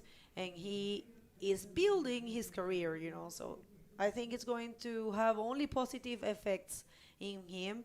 And also, sometimes they review the streaming and they, analyze and say, all right, so I should, I have to learn how to surf to rights if I want to be a World Tour competitor. Oh, here's the replay for the first wave of Daniel Paniagua with a super brawl. Very well landed. Yeah. Yeah, perfect. So yeah, it's We have a change here with Thibaut Berge with 7 points first wave.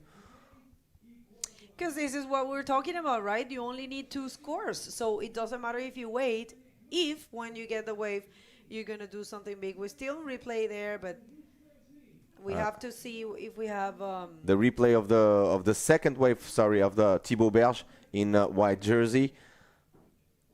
Very smart Thibaut. He only took a 1-point ride and then waited. And is this a replay or is this the live action there?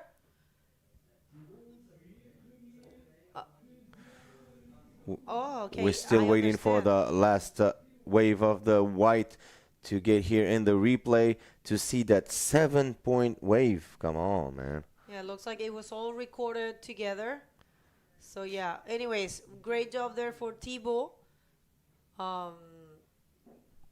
So now, situation has changed. Thibaut in first position, followed by Daniel Paniagua in red. Third, Behlul Ahmed in yellow. And fourth, El Mutawkil Adam in blue. I don't know. They have only 2 minutes left to before the end of this heat. So it's going to be tough for the Moroccan riders to get back into the ranking to go through round 3. So we wish them luck. Here, as you can see, the conditions still tough. The tide is going down. All right, everyone, if you're just getting here, welcome to the second day of competition right here in the amazing wave of Anza in the beautiful coastline of, North Morocco, here in Agadir. Well, you have to check it out if you can. Book yourself a ticket and come and check out Morocco. Definitely a great destination for surfing and bodyboarding and cultural things and all kinds of great stuff. Right now, the French and the Canarians, which were third and fourth, respectively, actually are first and second, respectively. So this is the beauty of competition. You only need 2 scores, and in their cases, they have only one very good wave, and they managed to be first. So this is why we always say nothing is defined until the horn sounds, or in English, there's an expression that says, it's not over till the fat lady sings. So anything can happen. 30 seconds, and these 2 guys, they changed the whole game at the dying minutes of this heat. So good job for both of them. Yeah, because as we saw during all the heat, the Moroccans were leading for the 20 minutes, I guess. 21st minutes of the heat, they were leading in first and second position. And they were passed by the French and the Spanish guy. And it's over. Oh, it's over. It's over with in first position Thibaut Berge, and in second position Daniel Paniagua, in third position Behlul Ahmed, and in fourth position El Mutawkil Adam. Thank you, ladies and gentlemen, for watching us. Stay tuned with us. We're going right now to the commercial and get back to you soon. Thanks.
Hi, welcome everybody here live from Anza, Agadir to watch the Morocco World Bodyboard 2026 IBC.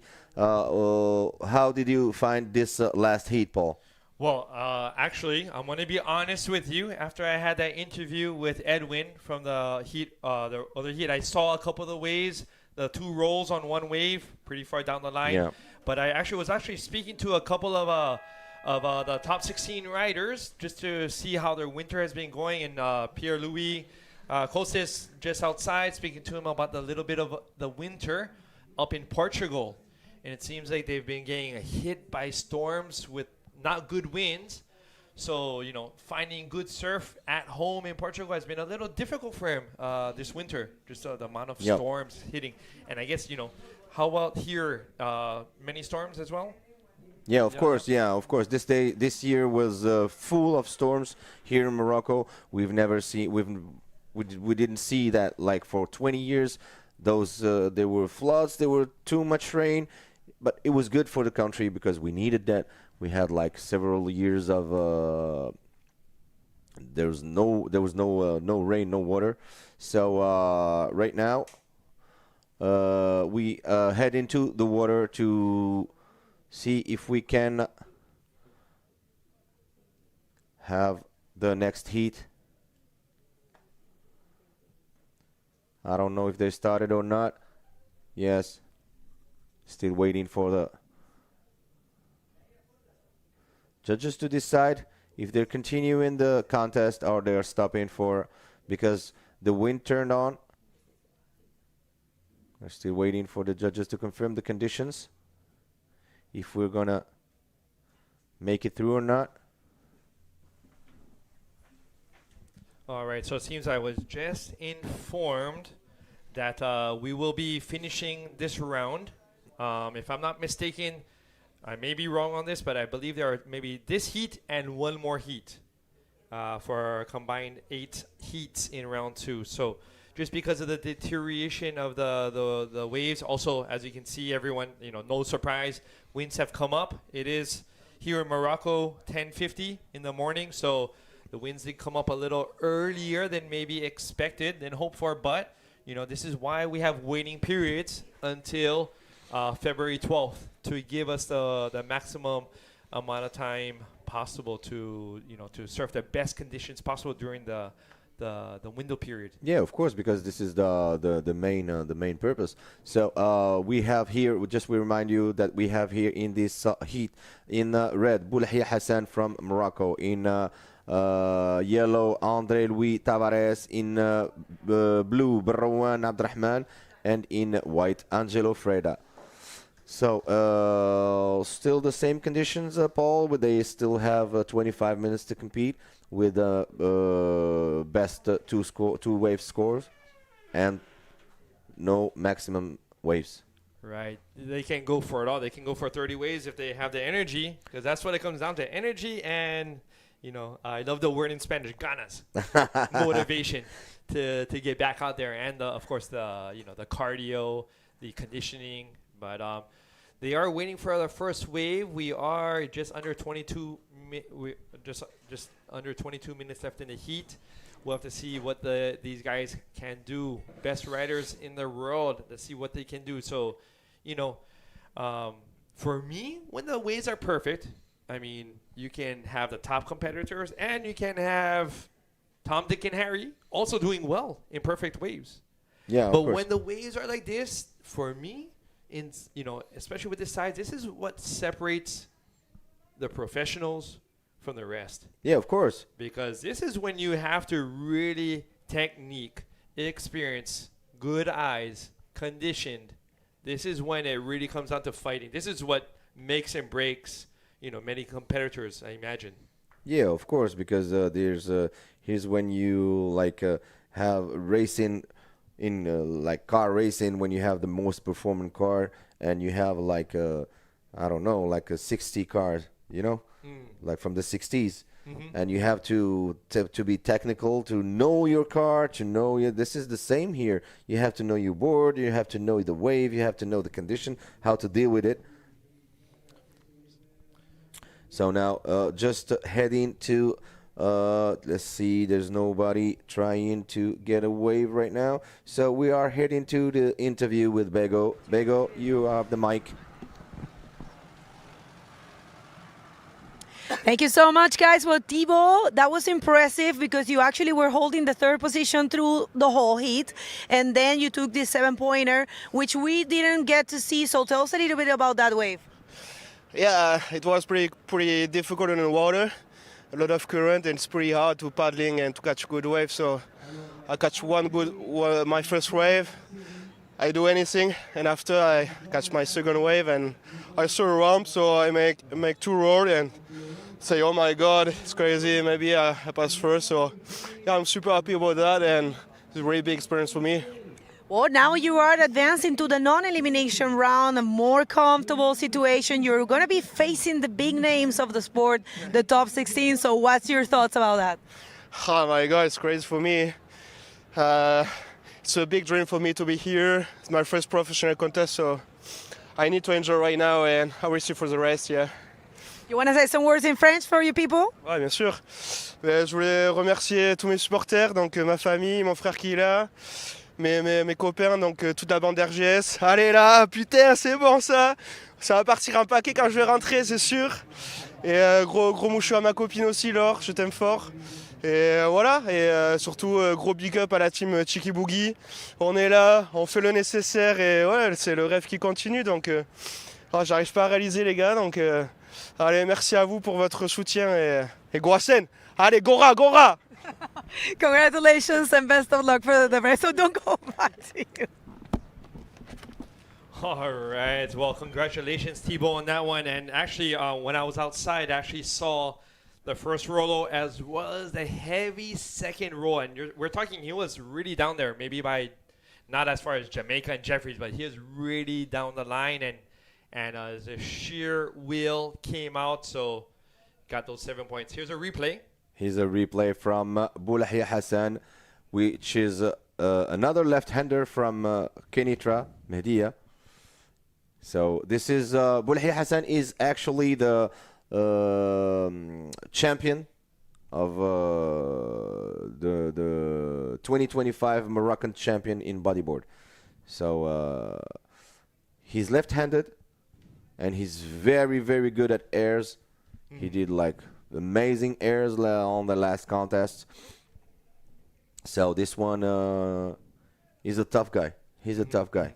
It's very interesting that, you know, he prefers left-handers, and so, you know, he's going to do what he's used to, and so going left. And so on the outside peak, I don't see too many lefts. So, you know, if we really are relying on left-handers, then, you know, that's the thing to do. Look for these sections, you know, kind of, but, you know, he is pretty far inside, and the judges are going to take note on the size of the wave, because finally the size of the wave, the ones on the outside rights, are bigger and more defined than these inside left reforms. I just hope that he's not falling for the same mistake as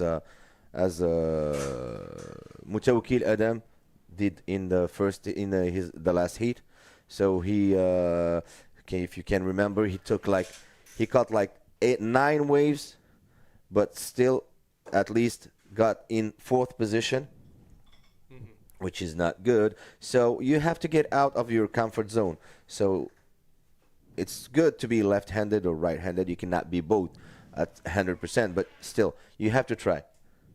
And I mean, you have to try. You have to get out of your comfort zone. And this, the judges are seeing it, and it impacts the scoring of the judges for your maneuvers. Aziz, on a personal level, do you prefer left or right? I'm a right-hander. Okay. I was but I mean, do you practice once in a while some lefts? I'm usually on drop knee. Okay. So you switch up the stance entirely.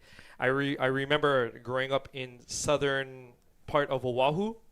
Pipeline is, you know, all the North Shore. In the south, there's a lot of good left-handers. Here we have Barwan Abdurrahman in blue coming down the line, looking for a section. Let's see if he can get around that. Gets a roll. Not too projected, though, but still makes it out.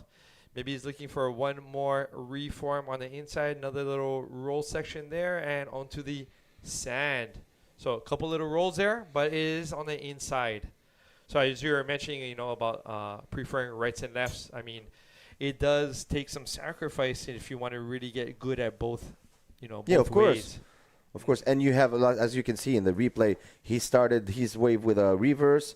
I mean, he did like good maneuvers, to be honest, but still, it's a right peak.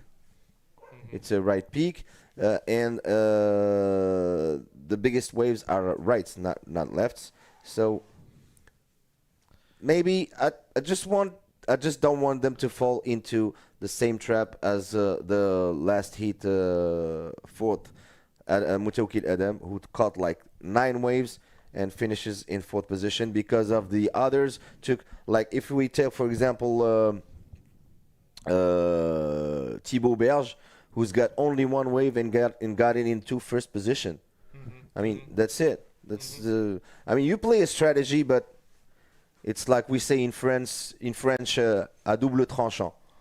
So you can win and you can lose. It depends on the strategy you are. So you're gambling. Yeah, it's a gamble. Yeah, it's a gamble. It's an investment. So here we have a replay, but I don't see any rider on that one. We're just at the 14-minute mark.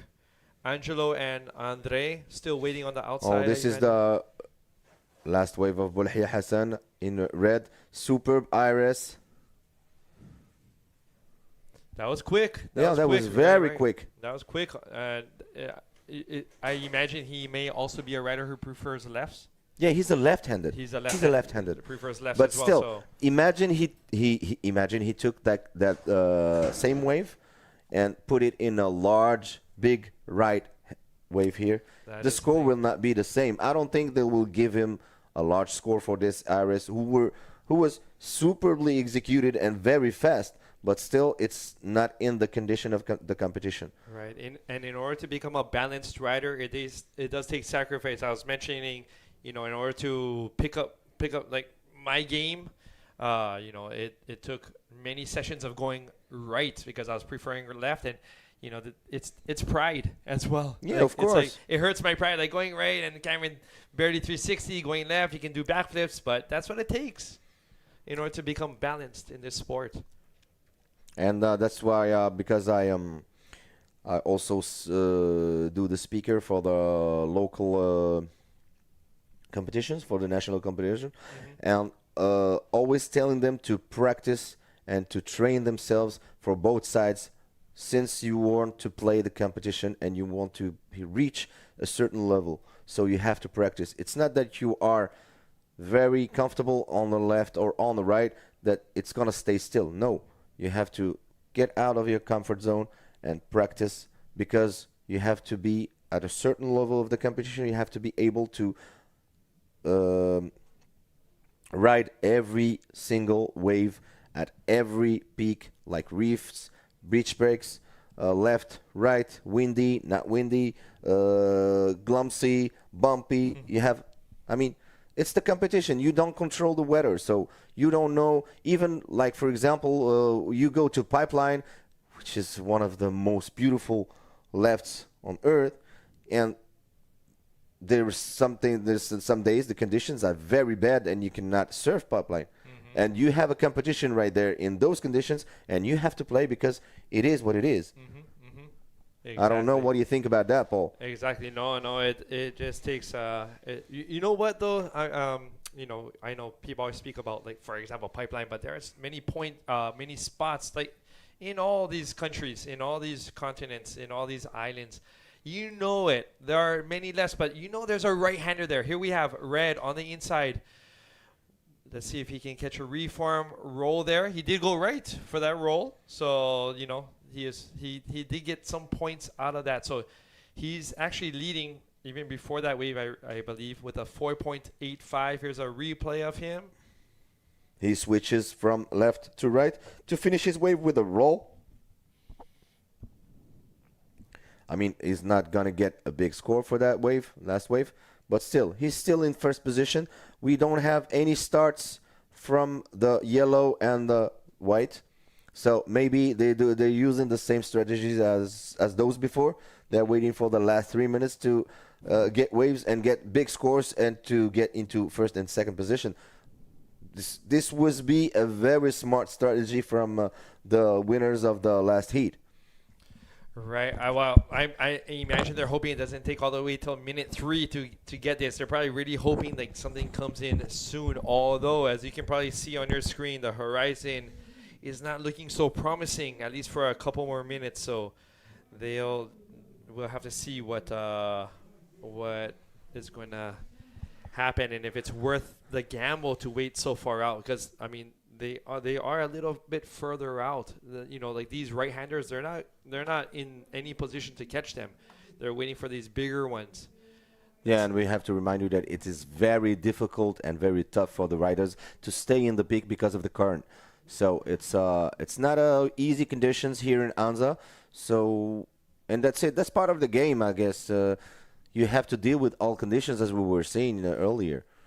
So since you are in the pro circuit, so here's the red Boulhia Hassan. Nope, finishes his wave. Since you are in the pro circuit, you have to deal with all kind of waves, and that's it. That's the competition. I mean, you have to go into the water. You have to deal with the waves into the water. You have to deal with the waves in your time of competition also, because you can have the swell, very good swell for during all the day, and arrive in your time of competition. Here's the blue one, Barwan Abdurrahman, still on the wave, catching his last wave. Superb IRS, but incomplete. He's gonna complete it. Hardly completed. Yes, he completed it. All right, so here's a replay of that one. Once again, as you can see, he's on the real far inside at this spot today. Very comfortable on the left, so as we can definitely tell. Does his ARS backflip combo sort of in between and just pulls it, kicking, and gets out of the white water for a completion. So we have to see how many points he gets for that. I think this would be actually a great time to mention our sponsors for this 2026 Morocco Pro Prime Series. So thank you so much to Imouran Surf Association, New Generation Anza, Anza Blue Waves, Taghazout Boardriders Club, as well as the hotels Tikida Group, as well as the Nobi Boutique Surf Hotel Tamrat. Sponsors Pride, Rip Curl, Red Bull, and we also thank the press and TV channels like La Map, Arryadia, El Oula, Deuxième, RDTR, Visit Rural Morocco authorities. Also, we want to thank you, Ministry of Education and Sports, the City of Agadir, Souss Massa Regional, and the Wilaya of Souss Massa, and also the Wali of Agadir. Thank you very much for your support. Thank you. So now we're heading to the replay right now. I don't know who's got this. Maybe the red one, Boulhia Hassan, I guess. Yes, he's got a good left here with an ARS completed.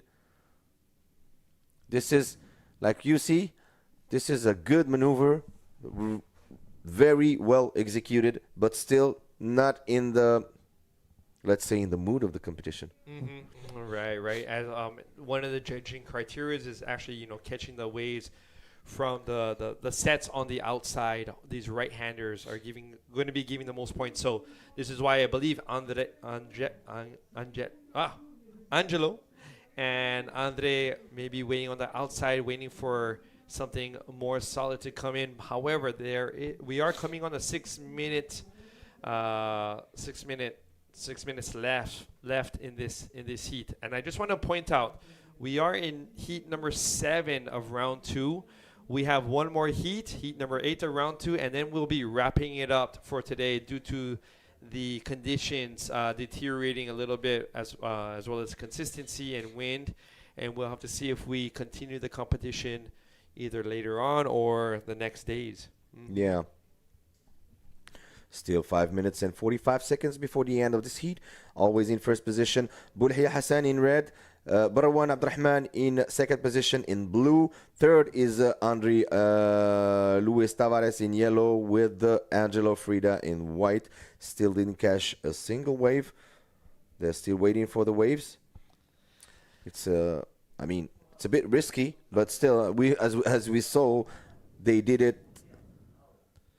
I'm not sure. They may want to maybe come in a little bit more from the, maybe they may be a little bit too far. This is what we had seen a little earlier. Yeah, exactly. This is the last of red. Right, of his, I believe, maybe he got an ARS. ARS, yes. There we go, and completed.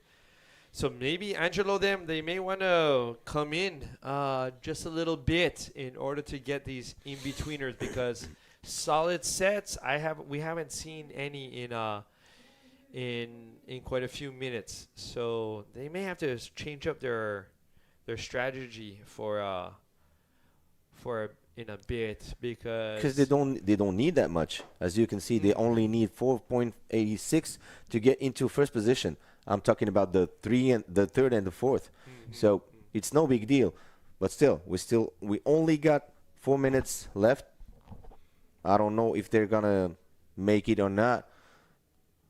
Depends on the swell also. Depends on, because they've waited like for 20 minutes to get a wave. It didn't catch a single wave. I don't know if this is their strategy or not, but hopefully they're gonna catch a wave and show us, because first of all, we are here, ladies and gentlemen, to watch the show, to watch the tricks, to watch the maneuvers. We are we expect, as always, a heat with non-stop maneuvers, right? Right. And so I'm not sure. They may be, I think I saw them briefly on the, not dead center in the screen, but a little bit on the left. So as you can see, maybe they're a little bit on the left-hand side. Maybe they're thinking they might have to come a little bit more in or go more in the impact zone in order to find a non-set wave, because, it would be a shame if the heat finishes without their having to catch a wave. However, here we have the white. We have white on this one coming down the line. Angelo, I wonder if he could have maybe stalled more and just get a roll even out of it. But even doing that might not be enough to get the 4.66 to get into second. So we'll see if that was a good decision on his part to exit the wave and to get back out of the peak to find maybe one more possible wave before this heat closes. There's only 3 minutes left before the end of the heat. Heat number 7 from this round 2.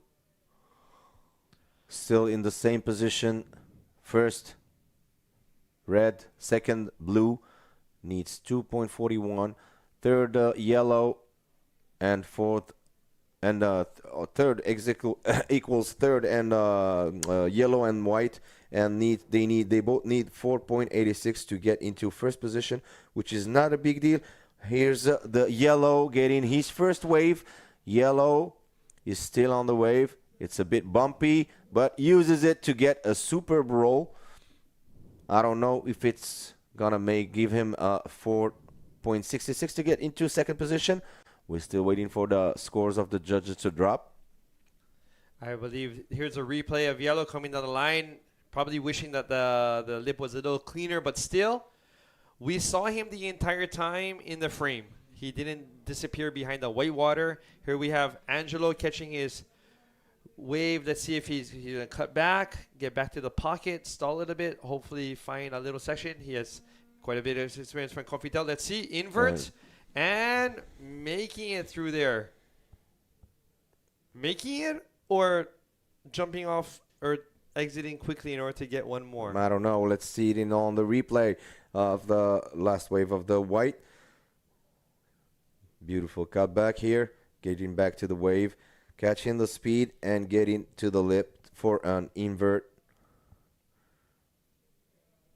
I don't know. I didn't think he made it. Well, let's see. We'll have to see. Well, we have Andre with a 7.5. Wow, he's got a 6 point. 6 point right on that last one for that Rolo. Yeah, for that Rolo for his last wave.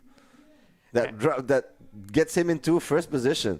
That's what we were talking about, Paul. Right, but unfortunately, it does appear, I'm not sure, maybe we're still waiting for the score.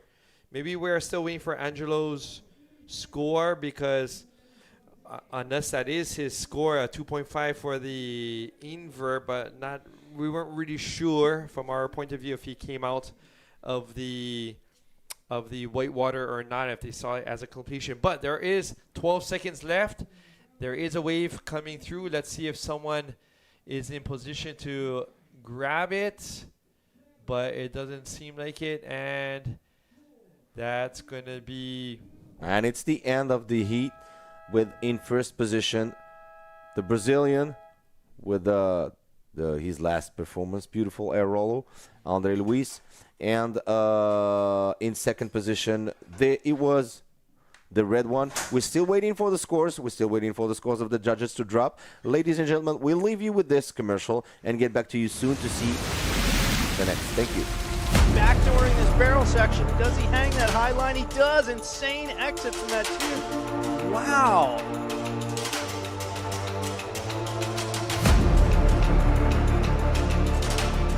Best results of my life. I make some fifth place. Fuck. Fucking dream.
Un sueño, la final contra pie y ganar.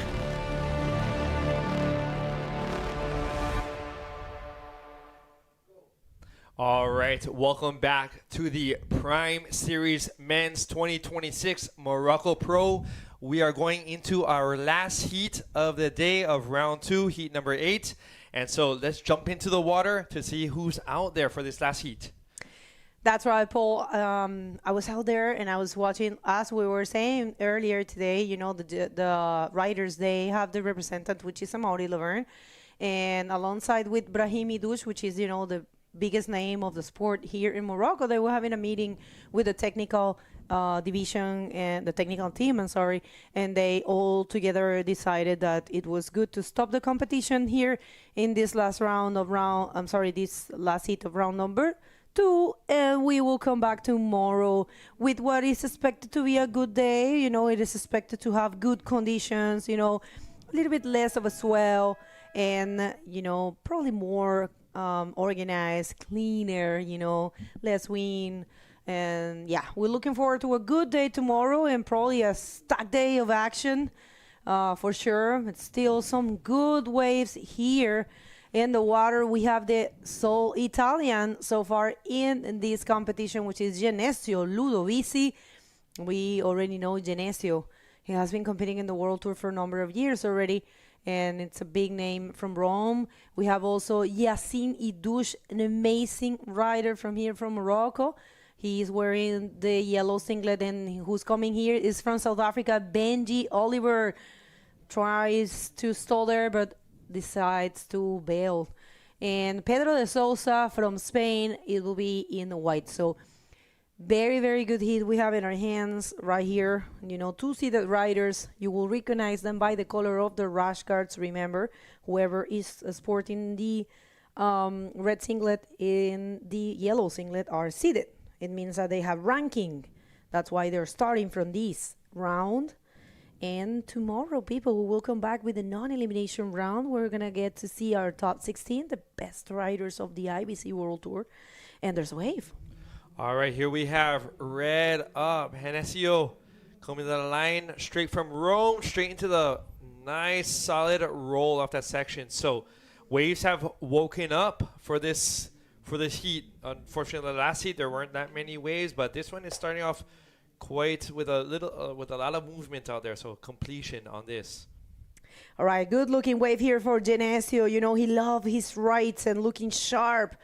Attacked that section, completed that roll, and that's going to be a good score to start things, you know. Well, good way, you know, it gives you that confidence that you need in order to, you know, carry on with the heat, you know, to be the first wave of the day in your heat, and to complete a good maneuver, to execute it properly, gives you a high amount of confidence.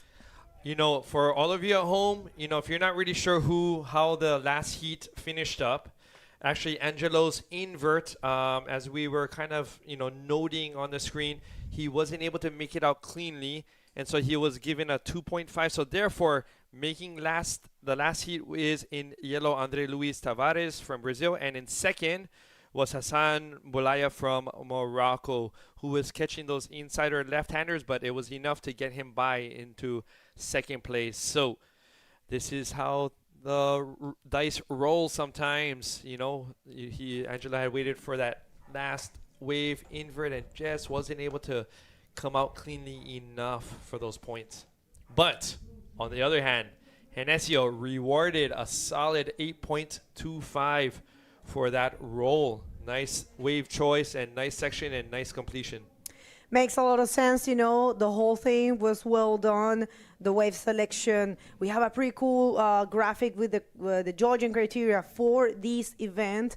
Remember the judging criteria, there's a general judging criteria, but every event you have a rider's briefing, and the head judge advises what is going to be taken into consideration for that specific event. And this is what we are taking into consideration here in Anza. First bullet point is that we were expecting solid swell and good conditions. We knew that was going to happen, so the judges will reward clean lines and speed and strong bottom turns with a clean setup and well projected maneuvers and rotation. Control, good section reading, as we had just seen with Genesio with his solid roll with the control, and he read the line well. So speaking of reading lines, here we have Yassine Edoucha coming down the line with speed. Look at that. Nice rail work. Oh, wow. It just made that catch it, but he had really good speed on that. I was like, wow, if a section lines up, he's going to punt it. He made a bump there, you know.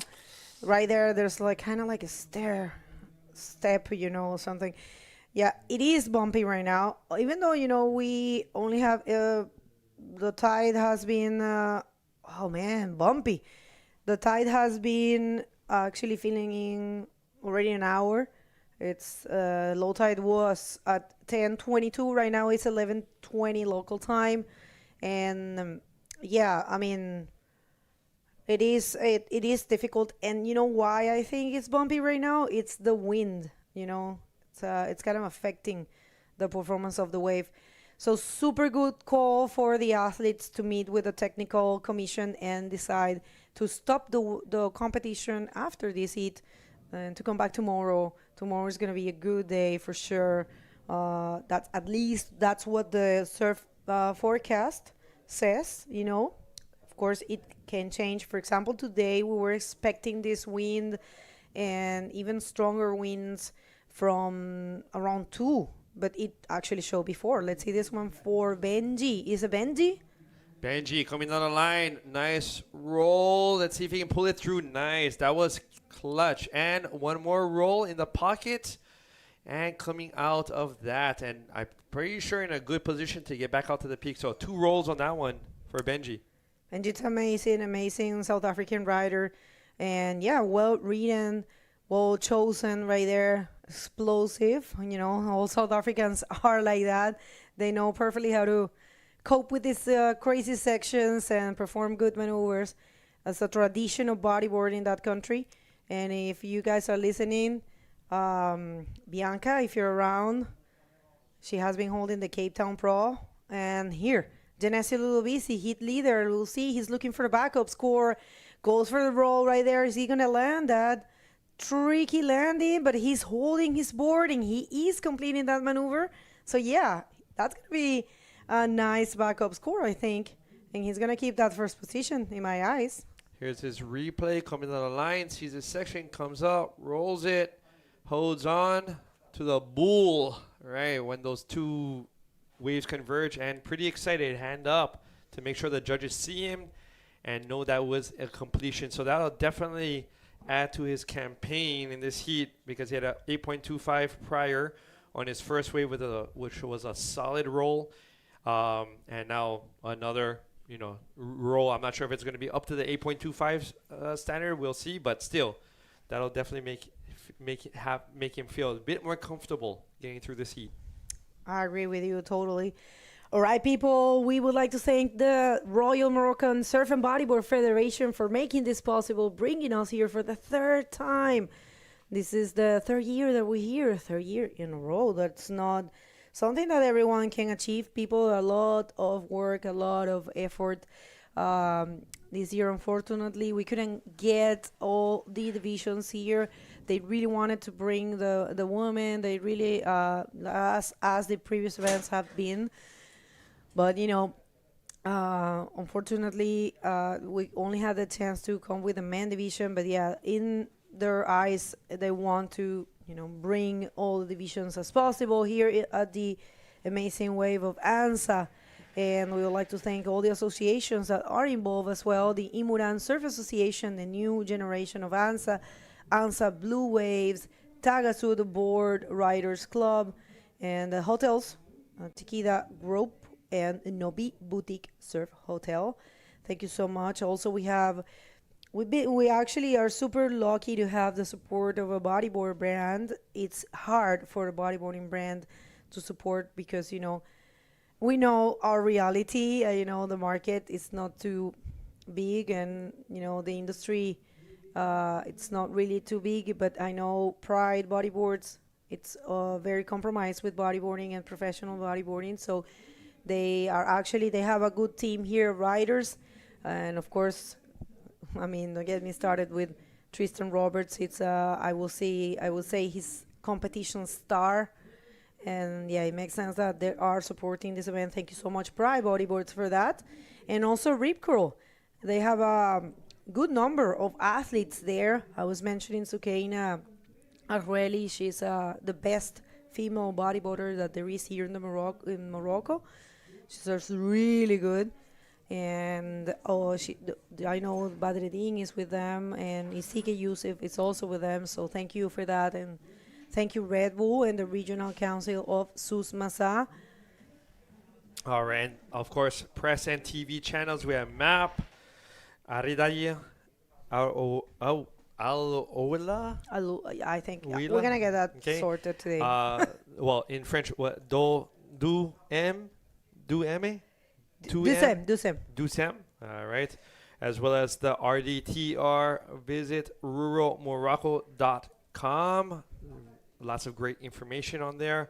As well as the authorities, Ministry of Education and Sports, the city of Agadir, along with the Souss Massa regional Wilaya of Souss Massa. Thank you so much to all these organizations, associations, and sponsors coming together to put this Morocco Pro on for the third year straight, and we're hoping for many, many more fun and rocking years coming up. So far in this heat, Hennessio with that second wave got a 4.6. So his point total right now is a 12.85. So comfortable in the lead.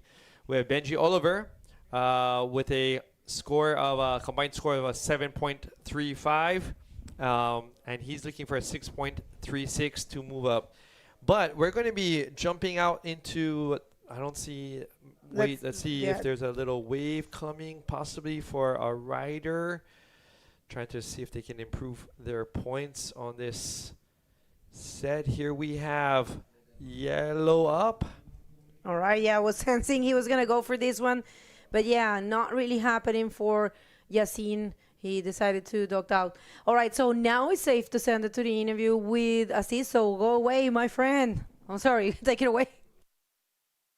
Oh, okay. We are here with Andre from Brazil, who made it first in the last heat. Hey, Andre, can you tell us about your heat? How was it? Fala galera, bom dia. Acabamos de avançar aqui, esse hit em primeiro. O mar tá bem difícil, condições aí, vento, corrente. Na hora que eu fui entrar ali, me jogou quase lá para Agadir e consegui entrar e ir para o pico. E não escutava nada lá dentro, se tinha começado a bateria, não via nada. Eu só esperei passar uns 10 minutos e peguei uma onda. E graças a Deus com essa onda eu consegui avançar aí para o round principal.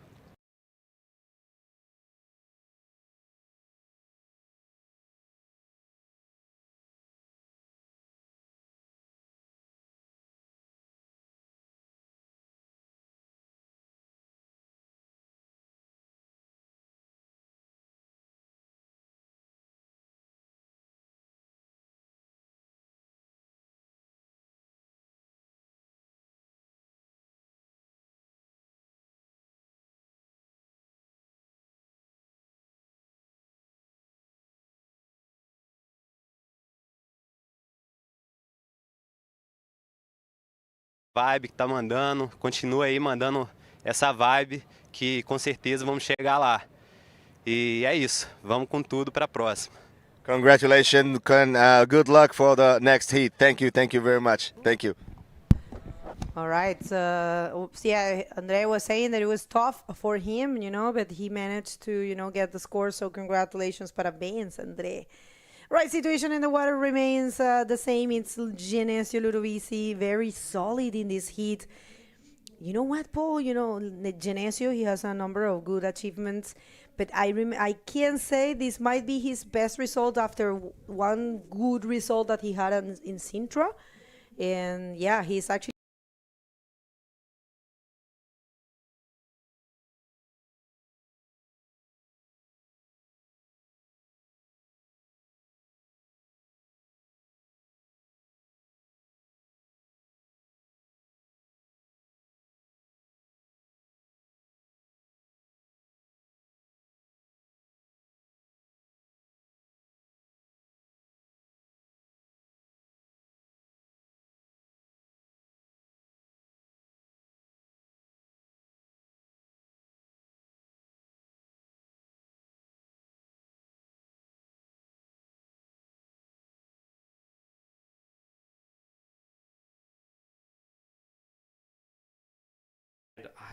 Have we seen white out there for Pedro de Sousa? You're right, I haven't.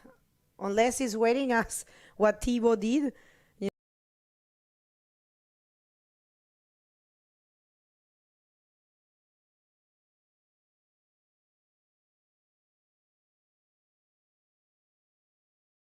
He can get that big wave on the back. Maybe not. He may be a little.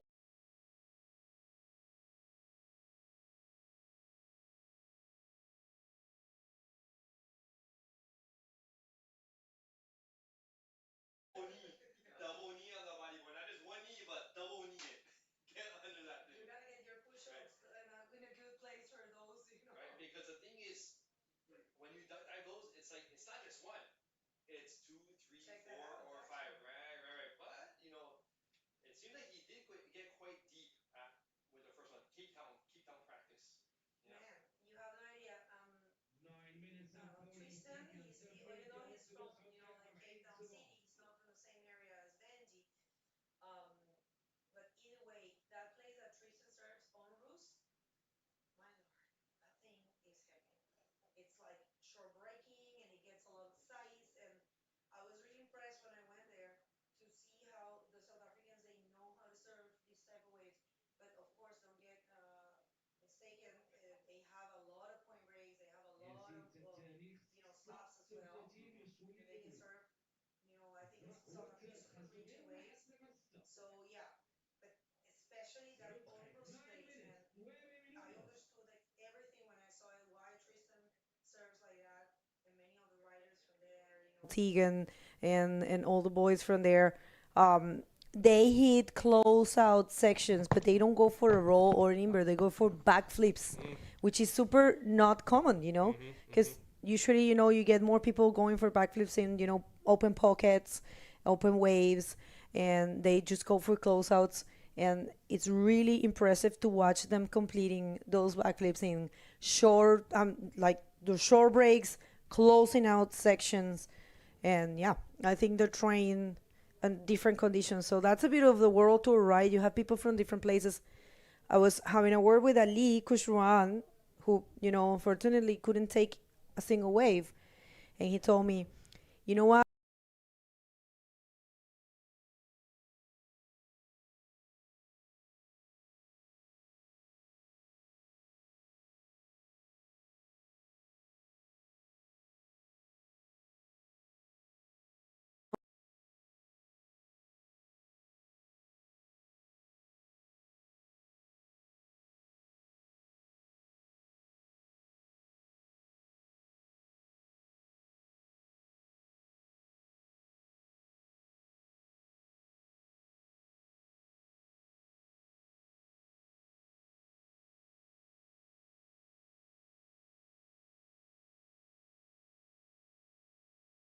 You know, put yourself in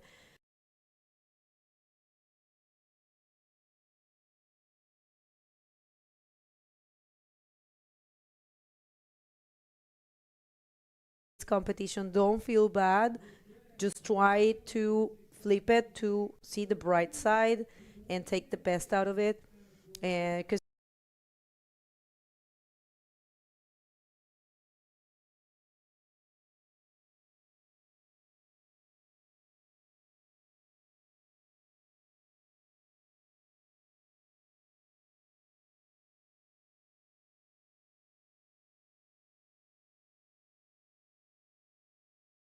Line looking good, looking like enough wall, but there's that chop hop right there.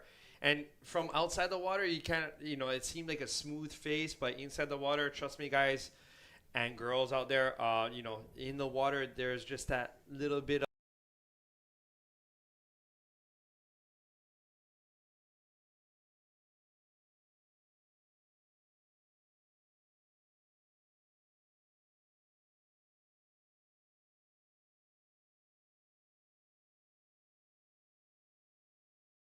his duck diving once more.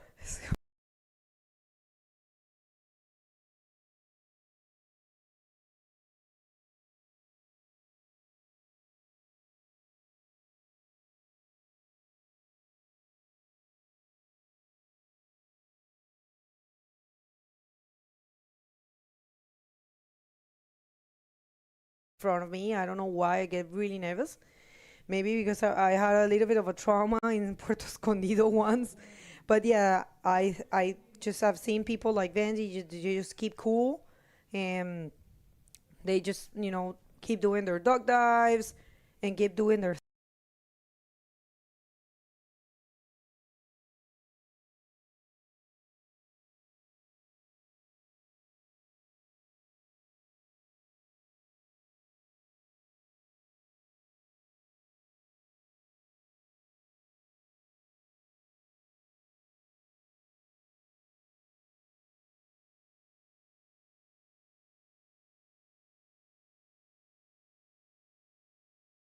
as you can. And then, oh my God, you know, every time I say something wrong because you're an English teacher,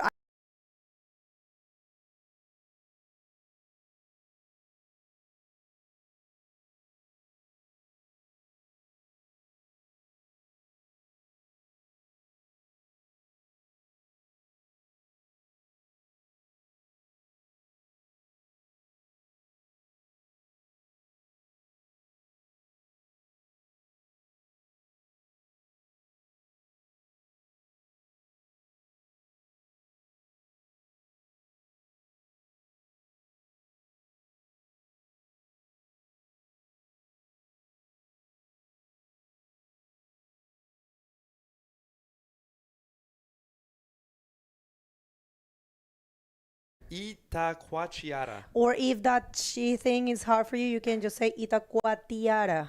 Iquatariara. No. Ita, Ita, coa, qua, tiara. tiara. Equatorial. Oh my God. You We're know gonna what? get that We're done. gonna, some of the names on the tour, we're gonna have to have some lessons here. We Well, will. The Prime Series event in Brazil, Itacoatiara. Good. Wow. I'm interested. Was it similar to the spot that you were mentioning in South Africa? I've never been to Cape Town. No. It's, oh man, how to describe Omrus? It's what I've seen, because I actually, when I went to South Africa, we had a storm and it was crazy. But Omrus has it starts breaking well, as it starts clean. It's more of a right-handed. Of course, they take some less as well, but it ends in a short break. It's like kind of like closeouts, very close to the sand, and it's not a big beach. Here we have a yellow, nice roll right off the bottom turn, coming down the line, and has a lot more speed to use. Tries to roll again. That was a foamy section. Let's see if he can punch on out. Holding onto that board, it seems not. So we are just under 2.5 minutes. Yellow. Let's see. That could have definitely been a second, his either his highest score or second highest score, which would make him feel a little bit more comfortable in that second position. Whether he could jump into first position, 50-50 there. But Benji now, in order to jump into second, I believe has much more of a difficult job, because that was a decent wave as Yassine with that first roll and attempted second roll. Let's see how the scores drop. But right, as you were mentioning, these heavy waves in South Africa, I imagine they can become useful, when it comes to technique, trying these backflips in the closeouts, when it comes to the Brazil event, and being able to execute maneuvers in dumpy waves like in Brazil, when it comes to heavy spots, short breaky spots. So we're at 1:20. And everyone, folks at home, this will be the last heat of the day. We'll be calling it wraps due to the conditions, winds, and whatnot. And we'll be letting you all know later when we'll be having check-in for tomorrow. And it's looking like at least in the morning time, another solid day to have another day of competition, which would be round 3, non-elimination. So this is a huge round. Yassine, Benji, Genesio, they have 40 seconds left. If they can't make it into round 3, that means they're automatically making it at least to round 4. No, I mean, I'm telling you, they have to leave everything on the field right now, because it's super important to advance to that stage of competition, the non-elimination round. A lot of benefits to be there, the benefit. Wait a second, let's see this one. Hit leader, not going for that. Main benefit is that if you advance first or second in the non-elimination round, you will be skipping a round. So, yeah.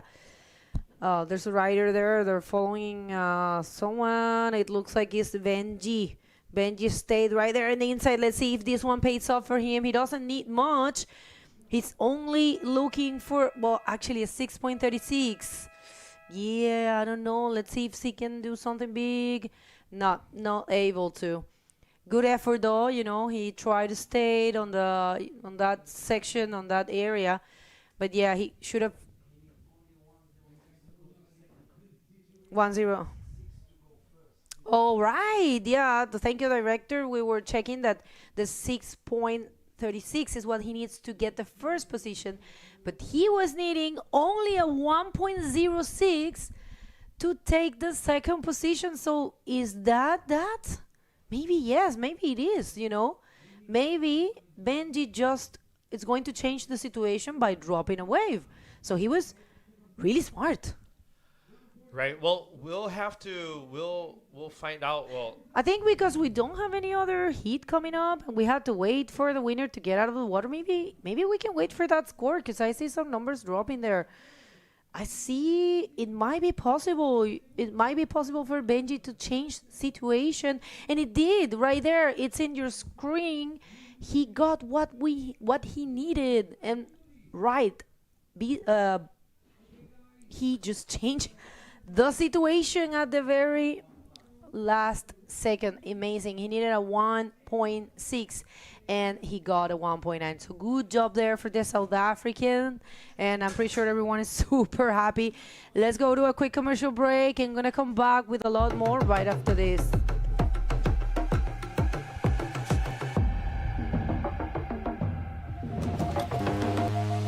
One to everyone.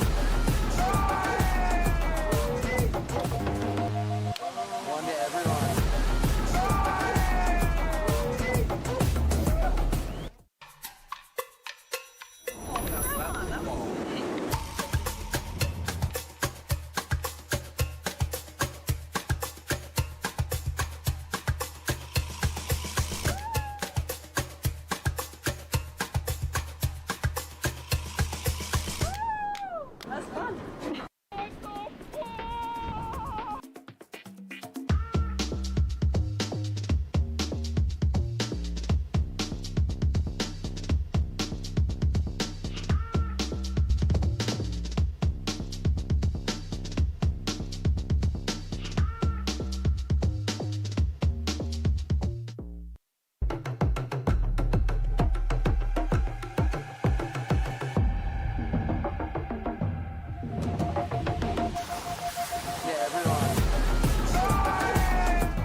This is the new RRC Concave, built for speed. The quad channel setup offers enhanced control and ensures smoother, more fluid rail transitions. The RRC Concave, now available across our new range.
All right, everyone, we're here closing, and we were just chatting about how beautiful those images were.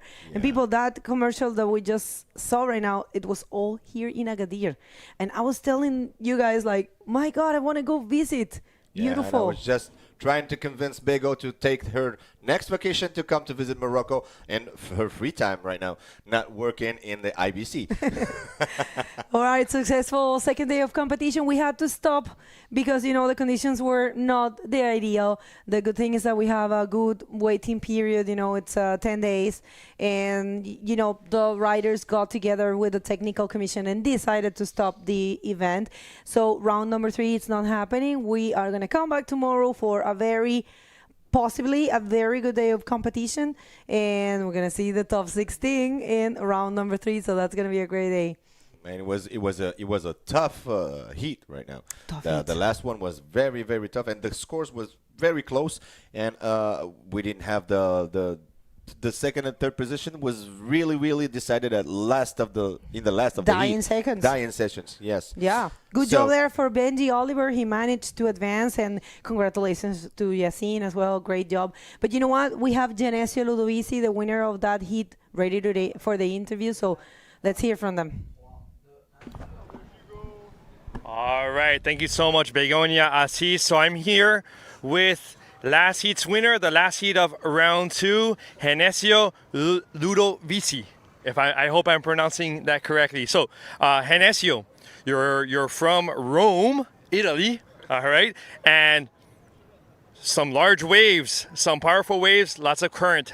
How does being from Rome, practicing bodyboarding in Rome, help you or not help you when it comes to waves like this here in Morocco?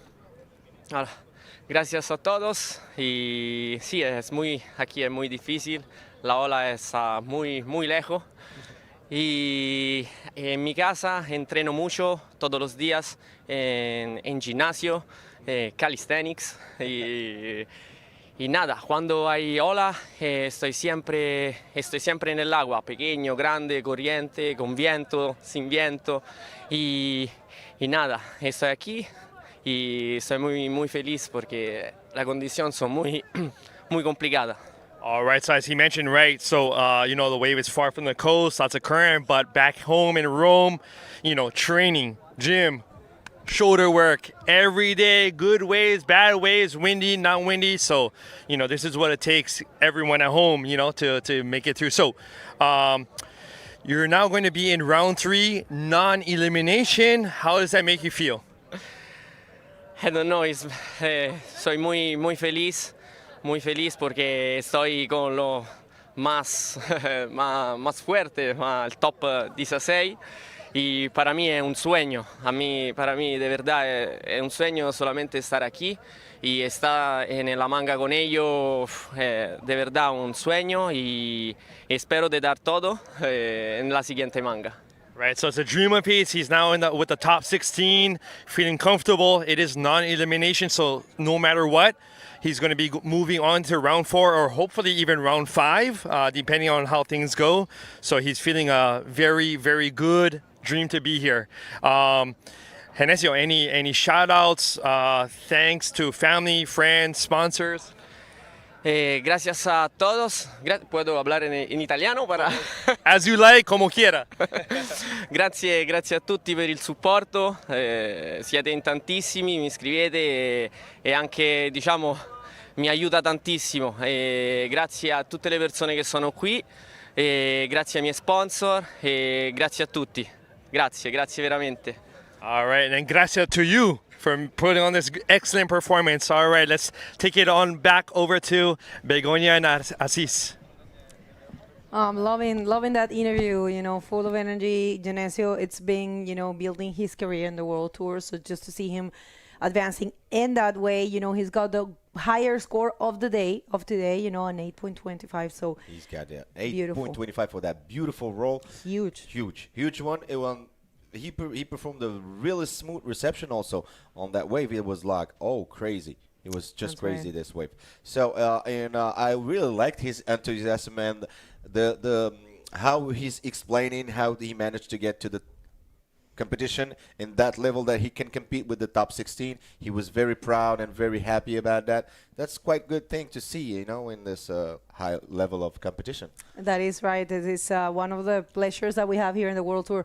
All right, everyone. So we're ready to wrap up the day. Thank you so much, everyone. It's been a short day. We're going to come back tomorrow for what it's expected to be a great day of competition. We have the same time for check-in, 8:30 here for a possible 9 a.m. start. Tomorrow, low tide will be at 11:20, more or less. And yeah, we will see a good day of competition. So let's wrap up for the day. We will come back tomorrow. You want to say some words in Arabic? I just wanted to say that before we had the statistics here of the competition. So we have the best and the best score of the competition is 8.50, performed by Jmiji Salahdin.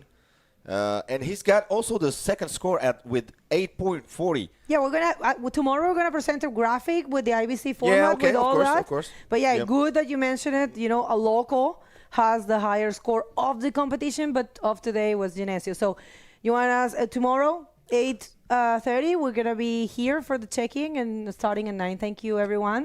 And also thank you for all our viewers from all over the world, especially here from Morocco. شكرا لكم بزاف على التتبع ديالكم لينا وكالتشجيعات ديالكم لينا بزاف، كان لي كومونتير ديالكم ولي لايك ديالكم. شكرا لكم بزاف وتبعوا معنا اليوم. مالوغوزمون غادي نحبسوا لا كومبيتيسيون حيت دار البرد ما بقاتش موجه مقاده، دونك الستاف ديال لي جوج ديسيدا انه يحبس لا كومبيتيسيون الان. And the athletes. And the athletes also. وغدا غادي نبداو عاوتاني تشيكين 8:30 ونشوفوا كيفاش غادي تكون الاجواء ديال المقابله غدا ان شاء الله. بقاو معنا وغدا ان شاء الله مع 8:30 نتلاقاو كاملين باش نتفرجوا في الاي بي سي 2026 Morocco World Tour. Thank you very much. Stay tuned with us. Thank you. شكرا بزاف.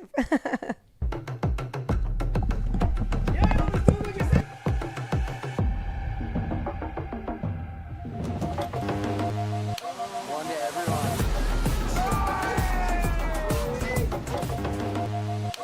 One to everyone.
This is the new RRC Concave, built for speed.